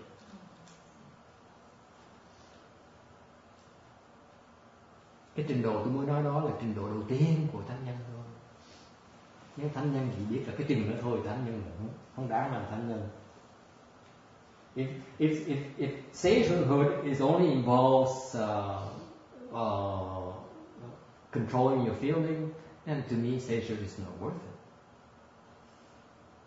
It's the very lowest form of sagehood. What sagehood am I talking about? Cái thánh nhân đó, cái trình độ gì tôi nói là ai mà sao hỗn vậy? Cái trình độ tôi nói này, that this level I'm talking about is the level of first stage Arhat. Cái trình độ của ông sơ quả A-la-hán thôi. Cái ông sơ quả A-la-hán thì ông không bị những cái cảm xúc, cái lục nhập làm họ tối tăm tâm trí. The first stage Arhat, is called a sagehood. Only in Hinayana. Đó thì mới tiểu thừa thôi. The state is really wonderful because they are no longer confused by the external world. Cái ông với cái bà sơ quả A-la-hán này là không bị cái thế giới bên ngoài làm họ confused, làm họ tối tâm, mới gọi là thánh này. So it's compassion without the confusion. Wait, that's only the first level. And what happened is that cái người A-la-hán này, so what happens is this Arhat then says, oh, gosh golly, wonderful, I'm in control. And this is so wonderful. They become attached to that knowledge. Cái ông A-la-hán này thấy thích quá, trước giờ tôi không có tự chủ thế nào hết. Người ta hét một cái tôi nhảy cái đừng. Người ta xích hoa cái bên này tôi cũng khó chịu, tôi tán loạn tâm thần. Cái ông A-la-hán ông thấy thế giới bên ngoài không thể nào không làm ảnh hưởng tôi nữa. Cái ông thấy hay quá, như vậy hay quá, cái pháp này hay quá, ông bán cái pháp này, chấp trước vào cái pháp này, cái pháp này pháp nhất. And that's why he gets stuck. Vì vậy họ mới bị kẹt. Cái này gọi là chấp pháp. They no longer progress. Không tiến bộ. Cái đó, cái quả A-la-hán, sơ quả chỉ quả cái bước đầu tiên thôi, để tiếp tục càng ngày càng tiến bộ để càng phát được thêm. And you have to continue to progress, to cultivate, and you cultivate, the more you cultivate, the more you develop great compassion. That's my simple explanation. Thành khi càng ngày càng tu thêm thì vào từ vượt qua cái pháp tiểu thừa sẽ vào cái pháp đại thừa, có pháp đại bi. Nên thôi thì các khách tôi giảng gì cho ông này. Tại sao từ một cái thọ, control được cái thọ mà đưa vào cái đại bi được. Tại vì your wisdom continues to grow. Tại vì cái trí tuệ càng ngày càng phát triển thêm, mình không bị kẹt. Alright? Any questions? That's why when Mahayana people talk about Hinayana, một khi bởi vì mấy người đại thừa, khi ta nói tiểu thừa, ta hơi cười kinh, tại ta nói mấy tiểu thừa nó hơi kẹt rồi đấy. Because what they have is really, really wonderful, but they don't know how to outgrow. Tại vì những người tiểu thừa pháp là hay lắm, họ cái này là cao dễ sợ, cái này bất khả tư nghị, rất là cao siêu, nhưng đều họ vẫn bị kẹt, còn bị cái kẹt, họ chưa thoát được cái kẹt. Alright, questions? Okay, so you see, I said earlier about the fact that we are talking about proper Dharma and a place where you can go and ask questions. That's what I'm referring to, the fact that the kind of explanation we have here today of the 12 links is not available in any books, because it's based on your life experience. Trước mình nói là đây là mình có cơ hội để mà tham cứu về cái chánh pháp, mà tại vì cái mình mới giảng nghĩa cái thập nhị nhân duyên này là không có kiếm sách nào biến ra. Tại sao? Tại vì cái thập nhị nhân duyên này được giảng theo cái kinh nghiệm quý vị cùng với người. Okay, that's how malleable Mahayana is. It's explained according to your conditions. Okay, explain according to your questions. You have any questions? There's nothing to explain. Okay, so the wisdom here is that all things self-generate.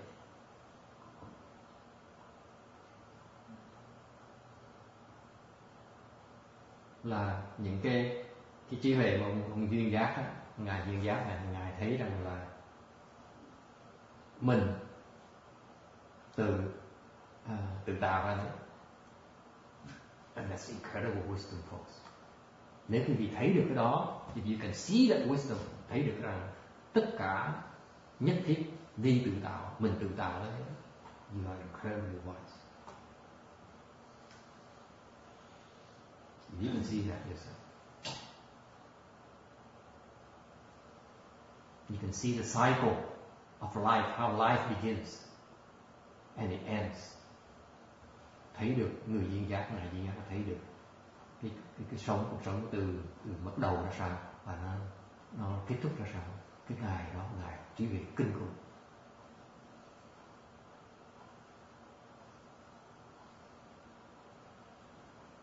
To be realistic, look at ourselves. Look at ourselves. We are totally confused by our emotions. Như mình nữa, những cái cảm tình của mình làm như hoàn toàn mất tự chủ. Mới cái cảm tình thôi, những cái tình cảm thôi làm mình mất tự chủ rồi. Làm sao thấy được từ đầu chí cuối được? Người ta thấy được từ đầu chí cuối. They can see from beginning to end. That's why they're sages. All right?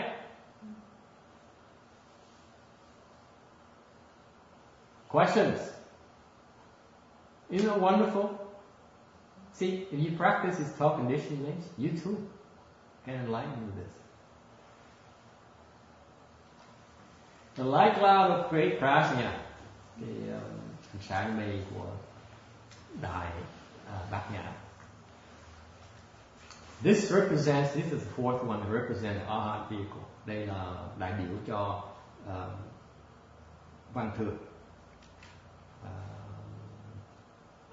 Mấy ông A-la-hán, mấy ông bà A-la-hán. Why is it they call the hearing? The Arhats are the hearer of the sound hearers. Những người A-la-hán gọi là những người thinh văn, gọi là thinh văn. Because they hear the teaching, nghe cái lời giảng, nghe lời dạy, and they awaken to the truth. Nghe lời giảng, nghe lời kinh mà phát huệ nó phát ra, hiểu được ngay tức. Ví dụ, can you think of one example of such one person? Có một người ta đã như vậy rồi. Quý vị biết là ai không? Lục Tổ. The six patriarchs. Ngài Lục Tổ nghe giảng kinh, nghe tụng kinh, kim cang tới một câu đó, phát huệ ngay tức. Lúc đó là ngài mở cái này gọi là bởi gọi là thinh văn này, nghe cái lời giảng của Pháp này. And this is what happened in the sixth patriarch. He listened to the Dharma Sutra being recited, okay, by a lay person. When hearing the sound, he awakened to the truth.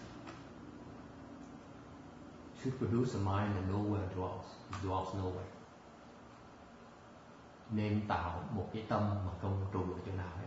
Nghe câu đó phát giác ngộ ngay được. Okay? That's why it's called hearing. The sound hearers. So, at the Buddha's time, a lot of his disciples would sit in the audience, listen to the preaching, and then they become enlightened from listening. Thời Phật Thích Ca ngài ngồi trên pháp tòa giảng thì đệ tử ngài dưới ngồi nghe giảng kinh người giác ngộ. Isn't that cool? Okay. Questions?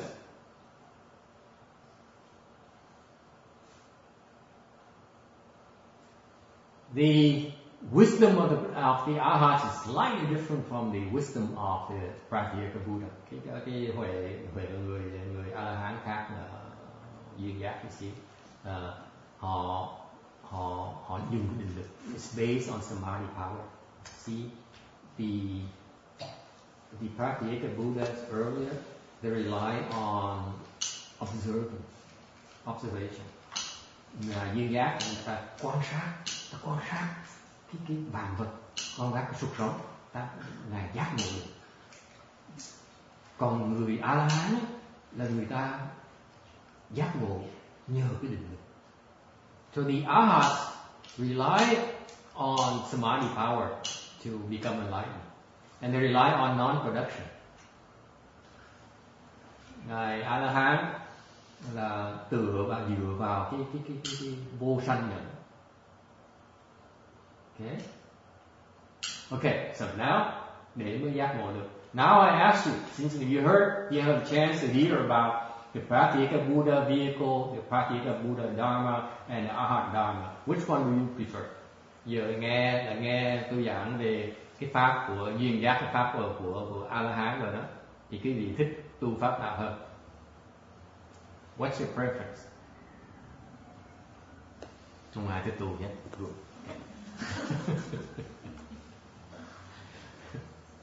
No one wants it. No preference. Yeah. Does the Pratyeka Buddha cultivating samadhi as well? Yeah. But it doesn't. They don't dwell on samadhi. They don't rely on samadhi to be enlightened.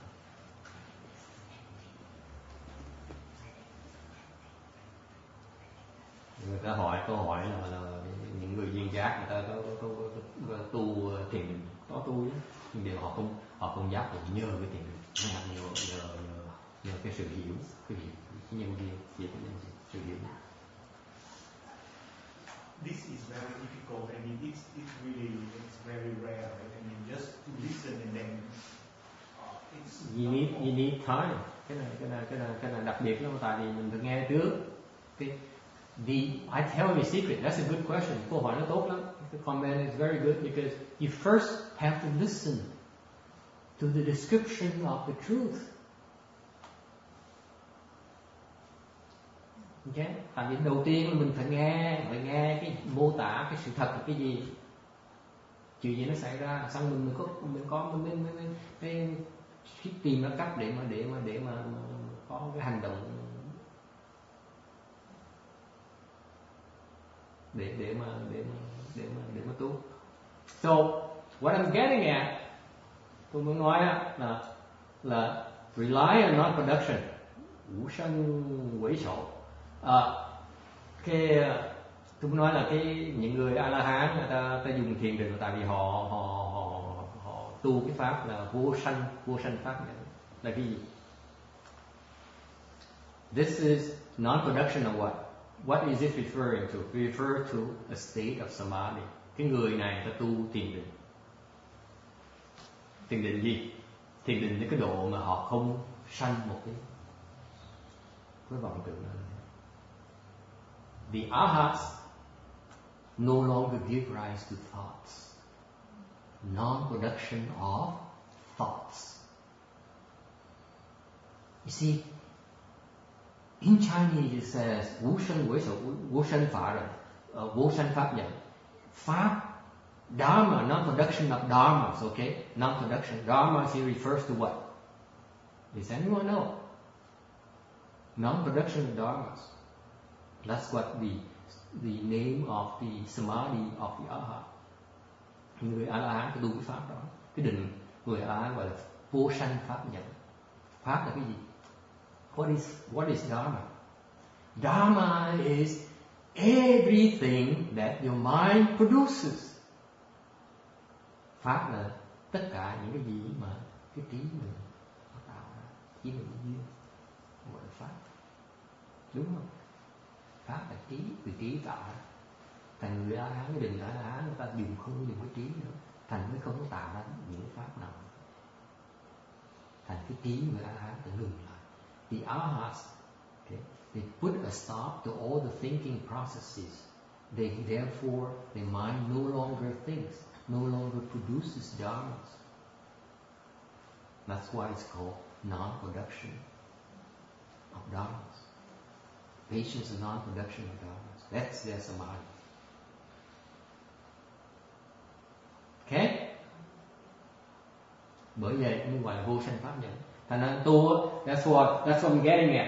Bây giờ tôi mới nói là tôi muốn nói sao nó gần. Tại sao? Tại cái tu pháp viên giác á, thì mình phải quan sát, không biết quan sát bao lâu nữa.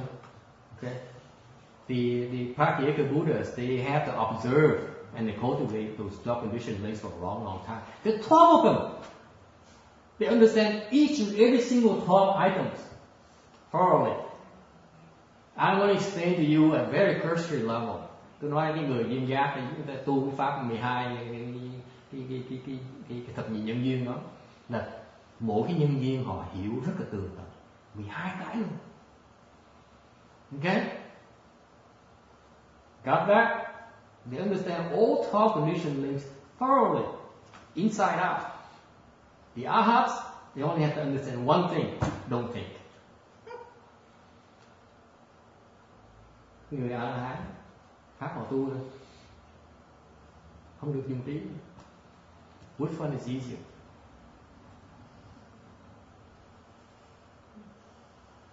See? Thành cái nào tu nó vẻ hơn. Pháp A-la-hán dễ hơn nhiều. Think about it. All you have to do is stop thinking. Well, you have to cut those 12 before you get it anyway. So. Oh, very good.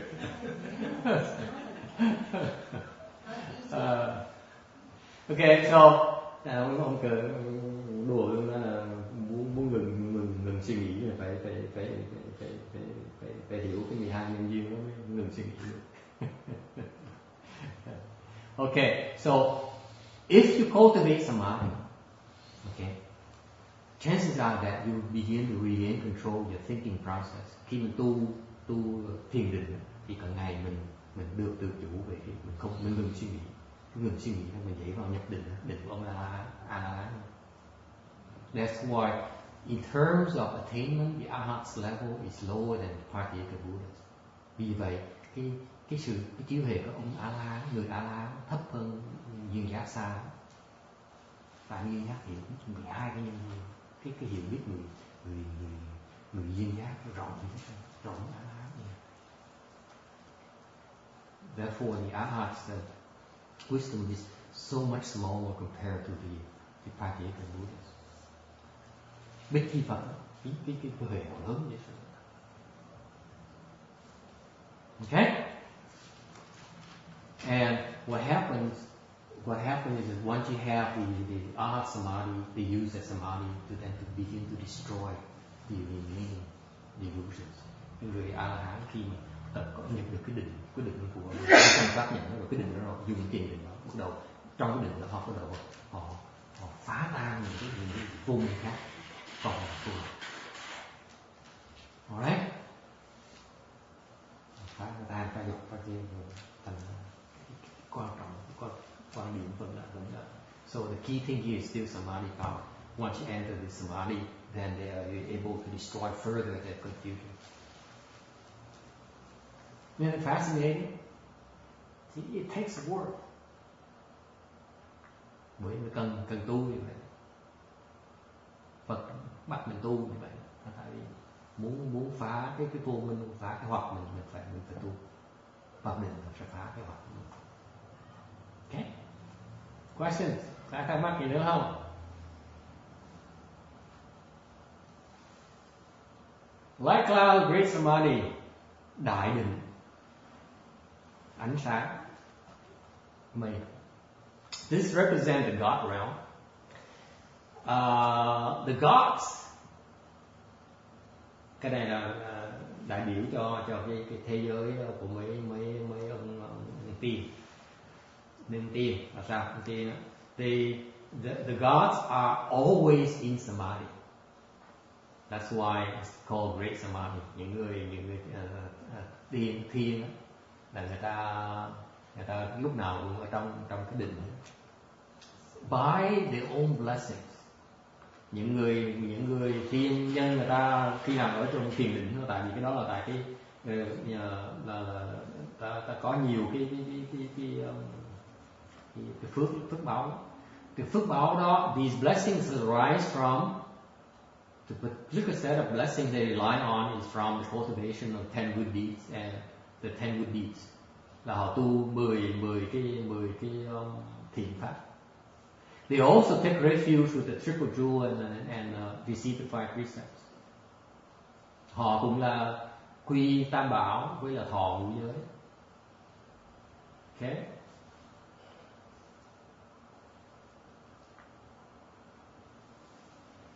Questions?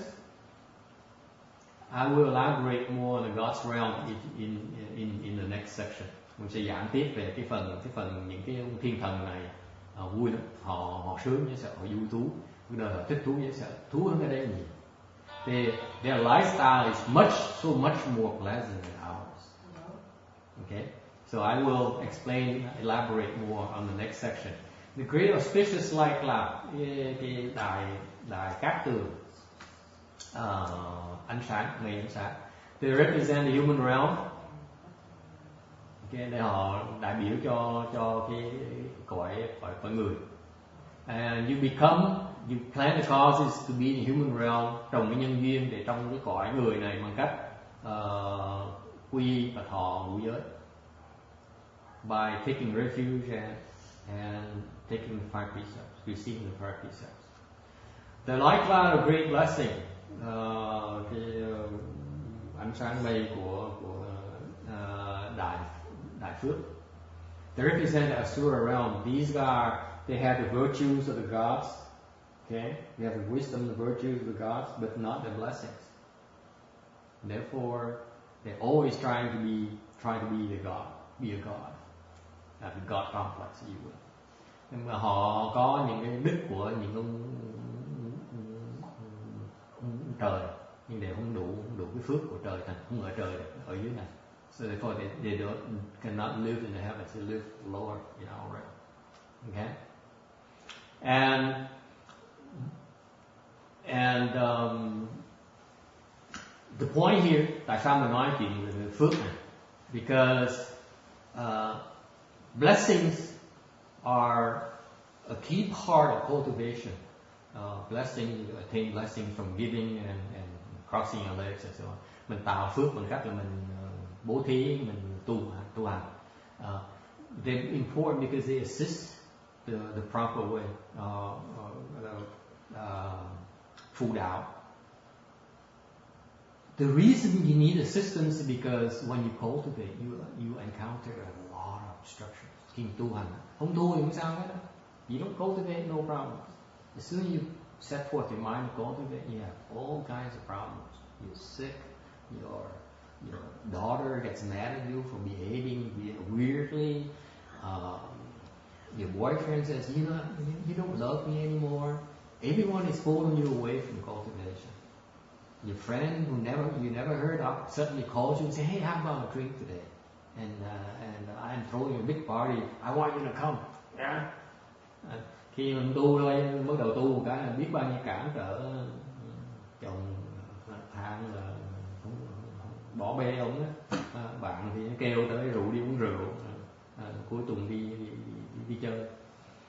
And therefore, unless you have a lot of blessings, all these obstructions will prevent you from cultivation. Và bởi mình cần phước để những cái phước này giúp mình không bị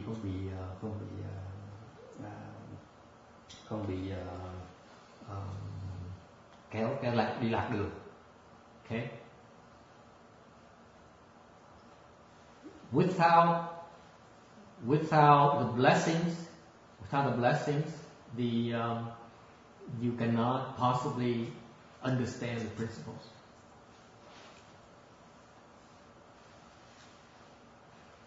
Không có phước thì không hiểu được đâu. Thành cái tu phước quan trọng lắm. Questions? Like cloud, great merit and virtue. Cái ánh sáng mây của công đức. Representing animal realm, đại biểu cho cái thế giới của súc sanh. And if you encounter this light here that the Buddha shines, okay, it will eradicate offenses and enable you to plant the seeds to attain nirvana.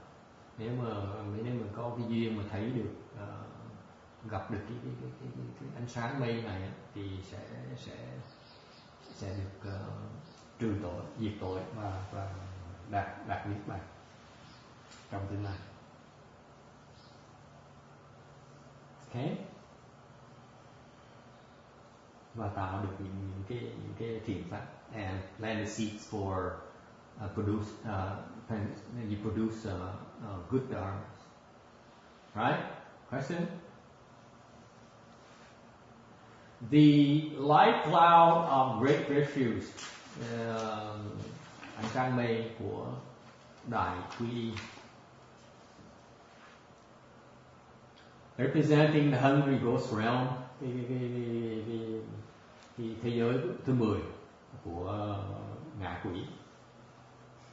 The light here is out of compassion to induce them to change their ways and take refuge in Triple Jewel, and enable them to peacefully endure the hardships.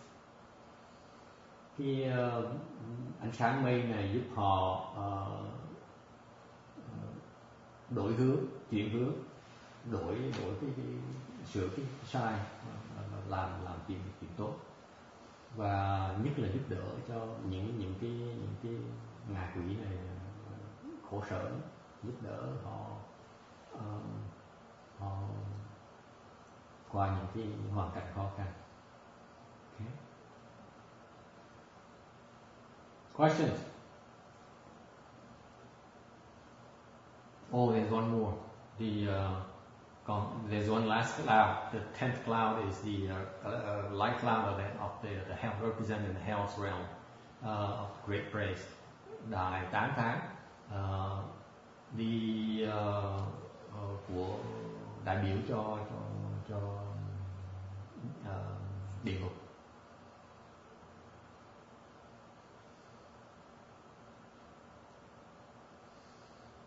If you're in the hells and you happen the light shines on you, you immediately escape the hells. Một khi ví dụ mình ở trong địa ngục mà được ánh sáng nó rọi tới một cái là mình được thoát ngay lập tức. That's why the Buddha emits all these lights for a reason, to help all the living beings. All you have to do is for light to shine on you if you happen to be in the hells and you escape the hells. Mình trong địa ngục mình được ánh sáng nó rọi tới một cái là mình thoát, mình phải thoát của mình còn được biết bao nhiêu phước báo mà phát Bồ Đề tâm. Right? Questions?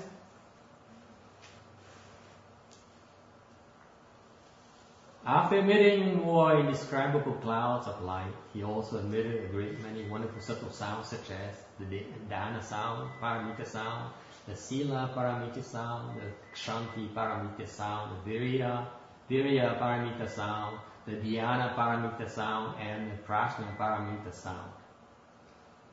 Phóng ra ánh sáng không thể nói hết sắc thái như vậy. Đức Thế Tôn lại xuất ra âm thanh đủ mọi sắc thái màu nhiệm. Âm thanh bố thí ba la mật, âm thanh trì giới ba la mật, âm thanh nhẫn nhục ba la mật, âm thanh tinh tiến ba la mật, âm thanh thiền định ba la mật, âm thanh bát nhã ba la mật. Okay. I just explained to you the ahats and the small vehicle dharma. That's why now I can't wait to explain to you the Mahayana dharmas. Bởi vậy tốn gần 2 tiếng đồng hồ nói như gì cái pháp tiểu thừa, tôi rất là muốn đi lẹ tới phần đại thừa, nhưng thôi lỡ một tuần sau quý vị không đến nữa là không nghe được pháp đại thừa thì cũng tiếc thiệt. Therefore, I'm trying to rush a little bit because if you don't make it back here next week, then you only know the Hinayana Dharma, and therefore in the future you only become arts and practical Buddhas, and it would be a shame. Tại vì nếu như mà chỉ trong tương lai quý vị chỉ thành được có Bích Chi Phật hoặc là A La Hán thì tôi nghĩ cái đó hơi tiếc, đại tiếc. Sao? Okay. This Sangha world is sound based. Cái quả tạ bà này là quả thế giới của âm thanh. The Buddha has incredible spiritual powers. Đức Phật đó, thần thông dễ sợ. Một cái thần thông của Phật là Phật dùng một âm thanh giảng kinh thôi, nói pháp thôi, là những cái chúng sanh đó, ai cũng hiểu theo cái lời ngôn ngữ của họ. With one sound, all living beings can understand the Buddha's sermon in their own language without fail. Okay? Moreover, they never bored anyone. They get excited and want to hear more. Và họ không phải là hiểu không, họ không có chán, họ muốn thích nghe thêm nữa. And listening to the Buddha sound create the causes for and conditions for you to become enlightened in the future. Because that's what the Buddha does. Khi mà nghe Phật giảng kinh là mình tạo được nhân duyên để sau mình thành Phật của mình. Vì vậy là không giảng kinh gì nữa. Bất cứ Phật giảng kinh gì đều muốn mình thành Phật hết. Ngay khi ngài giảng cái pháp tiểu thừa này, là ngài giảng để giúp chúng sanh trồng nhân duyên để qua pháp tiểu thừa xong thành cái pháp nhập vào pháp đại thừa. Okay?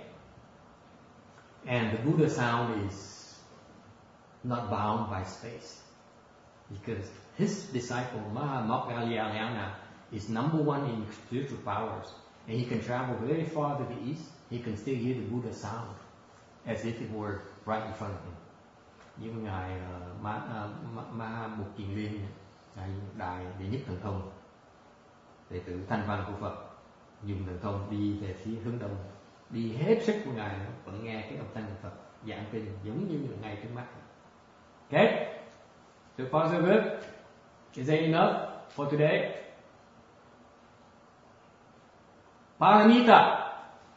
Paramita is the Dharma for Bodhisattvas. Ba la mật là pháp của Đại thừa, pháp của Bồ Tát. Paramita is Sanskrit for reach the other shore, meaning that you accomplish what is to be done. Whatever you accomplish, whatever you do can be accomplished. Thành tục cái gì mình đang làm. In Mahayana, we talk about reach the other shore, meaning the shore of suffering, birth and death, to the other shore of bliss and happiness and permanence of Nirvana. Là từ cái bờ của sanh tử tới cái bờ của Niết Bàn.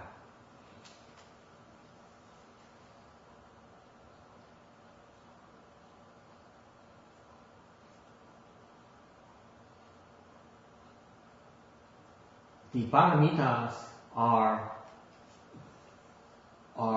when they mention paramitas and dharmas for the bodhisattvas, they usually talk about 6 paramitas. Khi mà nói ba la mật thì có nói pháp ba la mật thì có nói lục ba la mật tồn tại. Because the 6 paramitas include all 10 paramitas. Vì cái lục ba la mật đó là đại biểu cho cái thập ba la mật luôn. Nếu tu cái pháp lục ba la mật thì cũng tu 10 pháp ba la mật. Therefore, when you cultivate the 6 paramitas, you also cultivate the 10 paramitas. All right?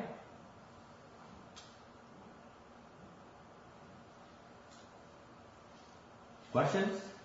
Mắc gì không? If you have no questions, I begin the Bodhisattva Dharma. Không nói tôi giảng về mấy pháp ba la mật của Đại thừa, của Bồ Tát. All Buddhas are produced from cultivating these paramitas. Những cái muốn thành Phật thì phải tu pháp ba la mật. Okay.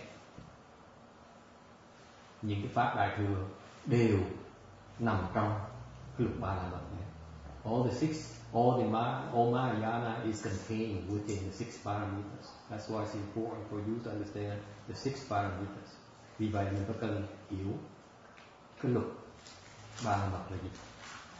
First one is the dana, bố thí.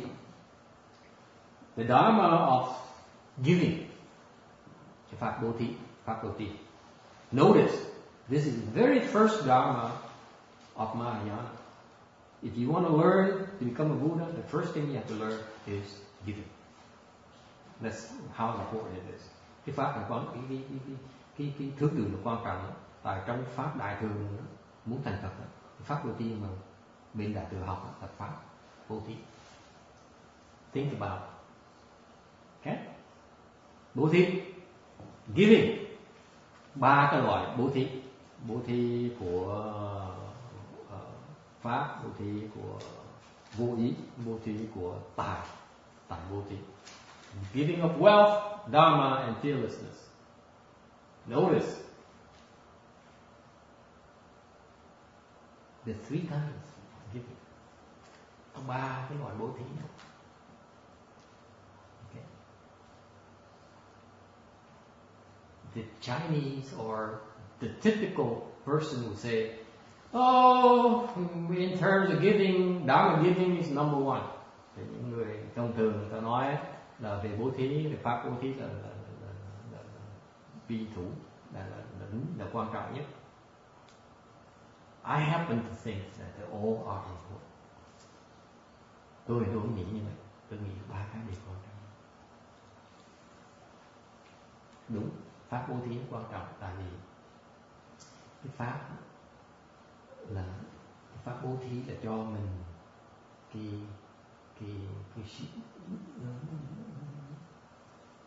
nó giúp đỡ mình phát triển cái wisdom body, cái thân trí huệ mình, cuộc đời trí huệ mình. The Dharma giving is very important because it provides nutrition for your Dharma body, your wisdom body, your wisdom life. Okay? Wisdom lies beyond material body you have. Cái thân, cái cuộc đời trí huệ mình nó quá, nó còn hơn cái cuộc đời với cái thân thể mình có. Cái thành ra cái pháp bố thí nó quan trọng. But I happen to believe that I happen to believe from my personal bias is that I happen to believe in giving all three. Tôi tin phải bố thí ba loại cùng một lúc. Ba loại đều quan trọng. Tại sao vậy? Because if you don't give wealth, how are you going to sustain your cultivation in the future? Tại vì quý vị mà không bố thí về tài, không bố thí về tài, thì trong cái tương lai là sao quý vị tu được? In the future, when you cultivate, like let's say you become a monk like myself, okay? You need puti. You're not working, are you? I'm not working. I don't have a job. I'm basically unemployed. Như tôi trong tương lai, nếu trong tương lai cái gì mà tu giống như thành người xuất gia như tôi đâu có làm việc đâu, đâu làm cái gì đâu. Okay. Thành ra nếu như mà không bố thí về tài bố thí thì trong tương lai sao người ta cũng tìm cho mình tu. Therefore, in the future, you don't give wealth right now. In the future, who's going to give you wealth for you to cultivate? Who's going to give you a job for you to support your family? So that on weekend you can come here and cultivate. Hoặc là người thường nha, nếu như mà không bố thí của cải thì trong tương lai ai sẽ cho cái gì công việc, ai quý vị trả lương quý vị để quý vị đi làm việc xong cuối tuần tới tu. Right? So you have a chicken and egg problem here. Bởi vì mình biết cái gì nó quan trọng hơn. Mình bố thí tiền trước là bố thí pháp hay là gì? Bởi vì tôi quyết định là ba cái đều quan trọng như vậy. Therefore I decided they were equally important for that reason. Because I can't tell whatever comes, which comes first. You need them both. You need them all. The question I have for you is for fearlessness. Cái vô ý đó, cái bố thí vô ý. Tại sao? Cho tiền đủ rồi, cho tiền pháp đủ rồi, tại sao cho bố thí vô ý? Why is that you need to give fearlessness? Sao? Anyone know? See, the Buddha is extremely smart. He doesn't tell you about things that are superfluous. They all are very important. That's the clue. He uses these things for a reason. Why is it? Phật không bao giờ giảng lãng phí thời giờ hết. Nó giảng bố thí mà giảng bố thí tài, bố thí pháp mà xong nhưng bố thí vô ý mà thì có nghĩa là vô ý nó quan trọng vậy sao? Tại sao? Why is it? Why is it important? Yes. Is it that you tendency to be fearless when you face your abstraction and cultivating? Very good. But before that, there's another reason. A very subtle reason. Ông trả lời đúng rồi. There's two reasons why you practice giving fearlessness. Có hai lý do tại sao mình phải bố thí vô vi. Lý do thứ nhất, first reason. Remember when you're frightened out of your wits. Một khi mình sợ đến lúc mình mất hồn. Quý vị có nhớ bao giờ qua những cái trạng thái đó chưa? You remember those states when you were frightened out of your wits? Anyone? Không ai bị no one. What happened to you? Lúc đó xảy ra, lúc đó bị gì xảy ra? Khi mình sợ đến độ mình mất cái trí khôn mình luôn, chuyện gì xảy ra? You no longer function as a human being. Khi mình sợ mất trí luôn, mất hồn thì mình không còn con người. Đúng không? Mất cái nhân thể rồi. You are no longer a human being.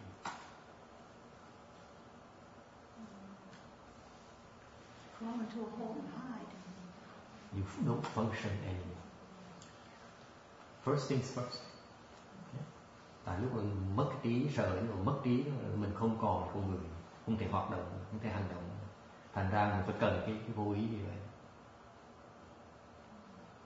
Ok, là tại vì nói đẹp hơn nữa thì Phật đó, nhìn đó, những người mình thấy là rất là tôn trọng mỗi người cá nhân của mình. In a very subtle way, the way you can understand this reason, the first reason is that the deep respect that the Buddha has for all living beings.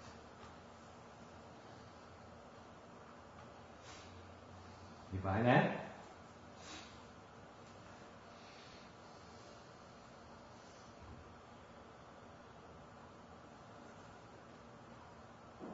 Okay?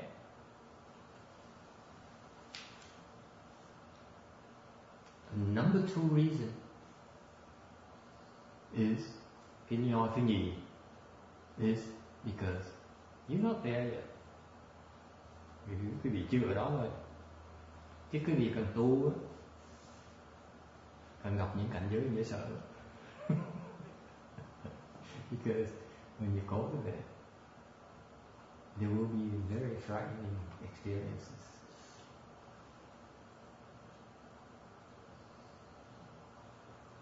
Okay?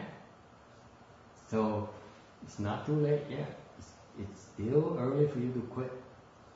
Okay? And chưa trễ nha, bây giờ đừng tu nữa, đừng sao hết. Mà tu trong tương lai sẽ gặp những cảnh giới dễ sợ. In the future you will encounter very, very frightening states, experiences. Right? Trong tương lai mình gặp những cảnh giới mình mất tự chủ, mình sợ đến độ mình mất tự chủ. You will lose control, you will lose your wits when you encounter these states. Okay? Thành đừng có tu. Therefore don't cultivate. Because that's what's down the road for you. Okay? You are smart ones, run away. Yeah, don't waste your time, Mahayana. Okay? And that's why you give fearlessness now. Vì vậy mình phải bố thí cái vô ý ngay bây giờ này. Tại sao vậy? Tại vì why is that you want to start giving fearlessness right now? Because when you give fearlessness, when you see someone being fearful, being frightened, you go over there and help them get out, recover. Tại vì bây giờ khi mình cho vô ý có nghĩa là bố thí vô ý có nghĩa là khi mình thấy người ta bị sợ sệt, lo âu thì mình tới mình giúp đỡ vô về người ta, an ủi người ta. Thành mình trồng cái nhân duyên để trong tương lai khi mình bị như vậy chỉ có người giúp được. Therefore, in the future, what you're doing right now is you're giving fearlessness right now. So that in the future, when it's time for you to get in trouble, someone else will come and help you. Incredible wisdom. The Buddha is a real genius.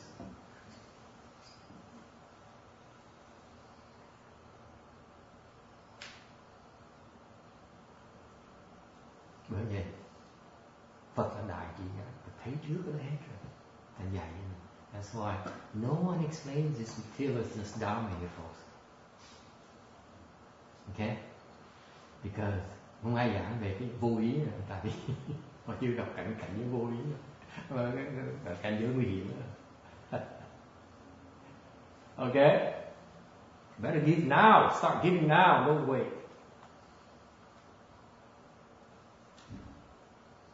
Now you believe me what I said. You need to give all three kinds. Bởi vì cái vị thấy tại sao tôi mới giảng nghĩa đó, tại cái cho ba loại luôn bây giờ đó.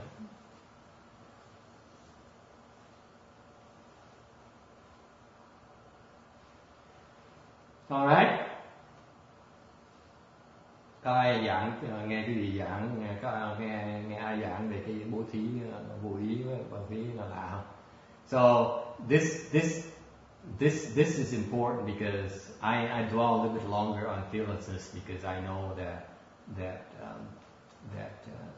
some usually it's not explained about fearlessness. It's glossed over by even Master Hsuan because he didn't want to scare you. Tại vì mấy cô không muốn quý vị quá lo âu nữa. Tôi nói thẳng thực tuệ ra hết. Tu này đương nhiên sẽ gặp những cảnh giới như vậy. Because you cultivate, you will encounter these things.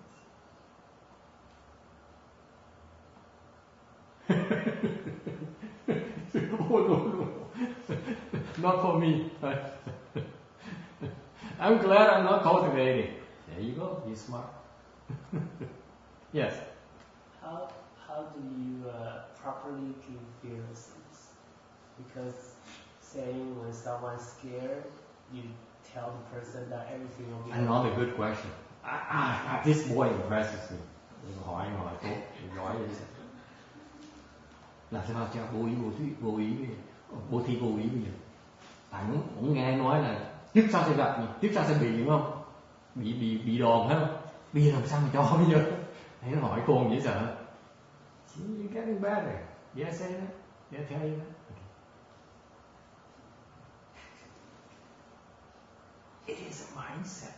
Cái đó là cái tâm mình như vậy. Cái pháp tu là cái pháp bố thí vô ý là pháp một cái tâm trí. This is a mindset I'm talking about. When you give fearlessness, is that when you see someone being fearful, you naturally come over and give them relief. Cái tâm trí mình như vậy là khi mình thấy người ta vào cái trạng thái mà sợ sệt, mình tự động mình tới mình giúp đỡ người ta, cố gắng hết sức giúp đỡ. Cái tâm lý như vậy. If you do that, I assure you that in the future, when it's time for you to be stuck, naturally someone else will come over and help you when you need it. Because it's exactly what you're doing to others right now. Does that answer your question? It's a mindset I'm referring to. The Dharma is beautiful in the sense that this is not a... You shouldn't be the case where you listen to my explaining of Dharma and say, "Oh my God, did I give money today? Did I give Dharma today? Did I give fearlessness today?" Tu giảng pháp để cái vị không phải để cái vị nghe xong là lập tức là ngày nay phải nói, ngày nay tôi bố thí về tài chưa, ngày nay bố thí về pháp chưa, ngày nay bố thí về vô ý chưa, không đó. Cái đó là cái trạng thái tu hành của mình, có người khi mình thấy tu pháp là pháp bố thí vô ý này, khi mình thấy ta sợ sệt, thấy lo âu, tự động mình biết là không cần hỏi. Khi mình làm như vậy thì một khi mà tới lúc mà mình bị kẹt sẽ có người tự động tới giúp mình. That's exactly the seed you plant for yourself to be saved in the future. See, when we scare you, we also give you the antidote. Thằng kia khi mà mình giảng những cái mình nói lịch tuyệt ra để cái gì sợ phải tu nữa thì mình nếu mà kiên nhẫn thì tôi sẽ cho thuốc trị. Alright. Questions? Now, so far so good, right? So far, giving is so easy, right? Thì mình vừa mình giảng cái pháp bố thí dễ quá, chỉ bố thí tài, cái gì, cho pháp, trôi dễ rồi. Then I cannot let you go cannot close today's lecture without telling you, without giving you some hints, some standards, some criteria for you to see how to perfect, how close you are to perfecting the Dharma. Because paramita is about perfection, right? Tại vì nếu ngày nay mà nói chị ngừng đây, bố thí chừng tới đây ngừng lại thì chưa đủ, phải cho cái gì một tiêu chuẩn để biết là cái ba la mật là chừng nào đạt được ba la mật. You have to learn to give all three kinds of giving such that you have the substance of three wheels are empty. Cái tu trên đồ ba cái luân, ba cái tỷ luân nó đều không. What the substance of three wheels are? Three wheels are we talking about? You yourself become empty. What you give becomes empty, and the receiver is also empty. Cái tiêu chuẩn là gì? Cái ba tỷ luân này nó phải là đều không ấy. Tỷ luân là gì? Ba cái phần, ba cái yếu tố này. Cái ngã mình phải không, cái vật mình cho là không, including pháp mình cho là không, và cái người nhận cũng là không, thành không. That's how you perfect this giving paramita. Easy, huh? What do you mean by empty? Nothing there. Cái hỏi nó không hay sao? Ba cái tỷ luân này không vậy là sao? Cái ngã nó không, meaning that cái ngã, the self is empty, meaning that you don't see a person doing the giving. Cái ngã không có nghĩa là mình không thấy mình cho nữa. Thì nghĩ cho coi, think about it. Now every time you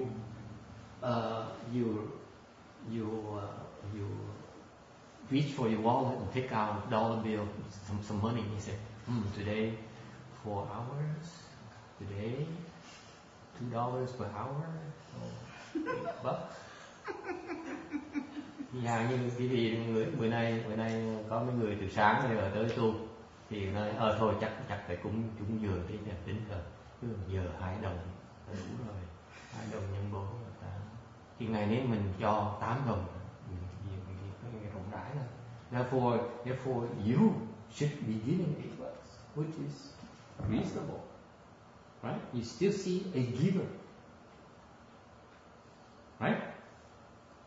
And then the gift itself, $8. Maybe 7 is more reasonable because it's always next week. Thôi mình nghĩ thôi $7 đi, cùng sau trở lại nữa. Okay?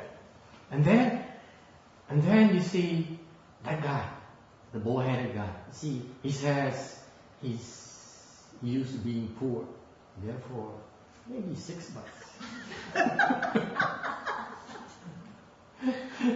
Thế xong rồi nghĩ cái ông pháp sư ông trước giờ ông nói tôi pháp của tôi tu là toàn là pháp của người nghèo túng không à, thôi $6 đi.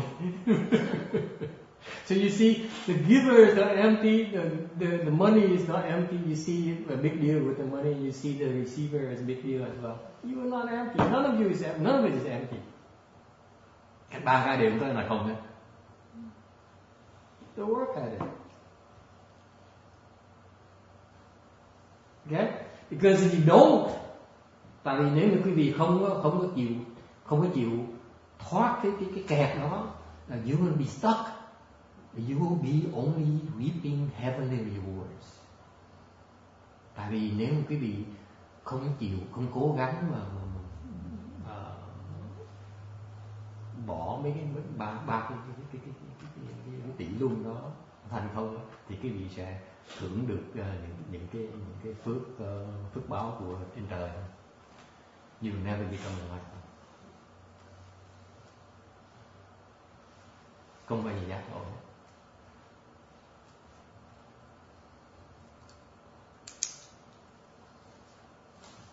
Okay? Questions? Thắc mắc gì không?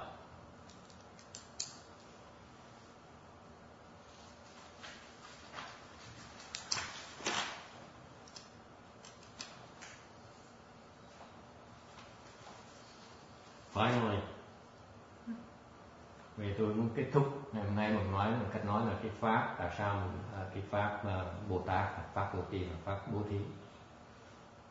That's why I want to close today by telling you why the Bodhisattvas. First,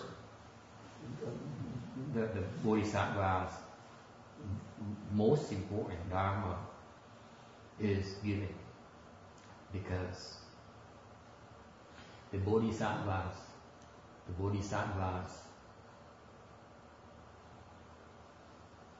understand,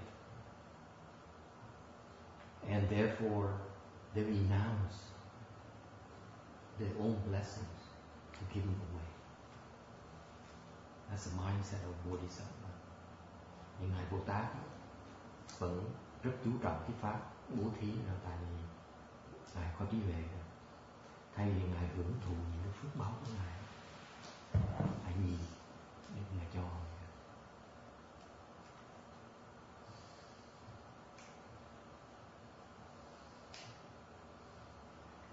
Alright. Questions? Bạn thắc mắc gì không? Tới giờ rồi, hơn 3 giờ rồi. Time is up. Any final questions? Alright. You have no questions, then we will do a transference. Nếu không có thắc mắc gì nữa, thỏa mãn quá rồi, thì mình sẽ hồi hướng trung đức, xong mình kết thúc ngày hôm nay. Đấy.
May these merits and virtues adorn the Buddha's pure land, repaying the 4 kinds of kindness above, aiding the 3-fold paths below. May those who seek and win all bring forth the Bodhi heart. When this retribution body is done, the old born in land of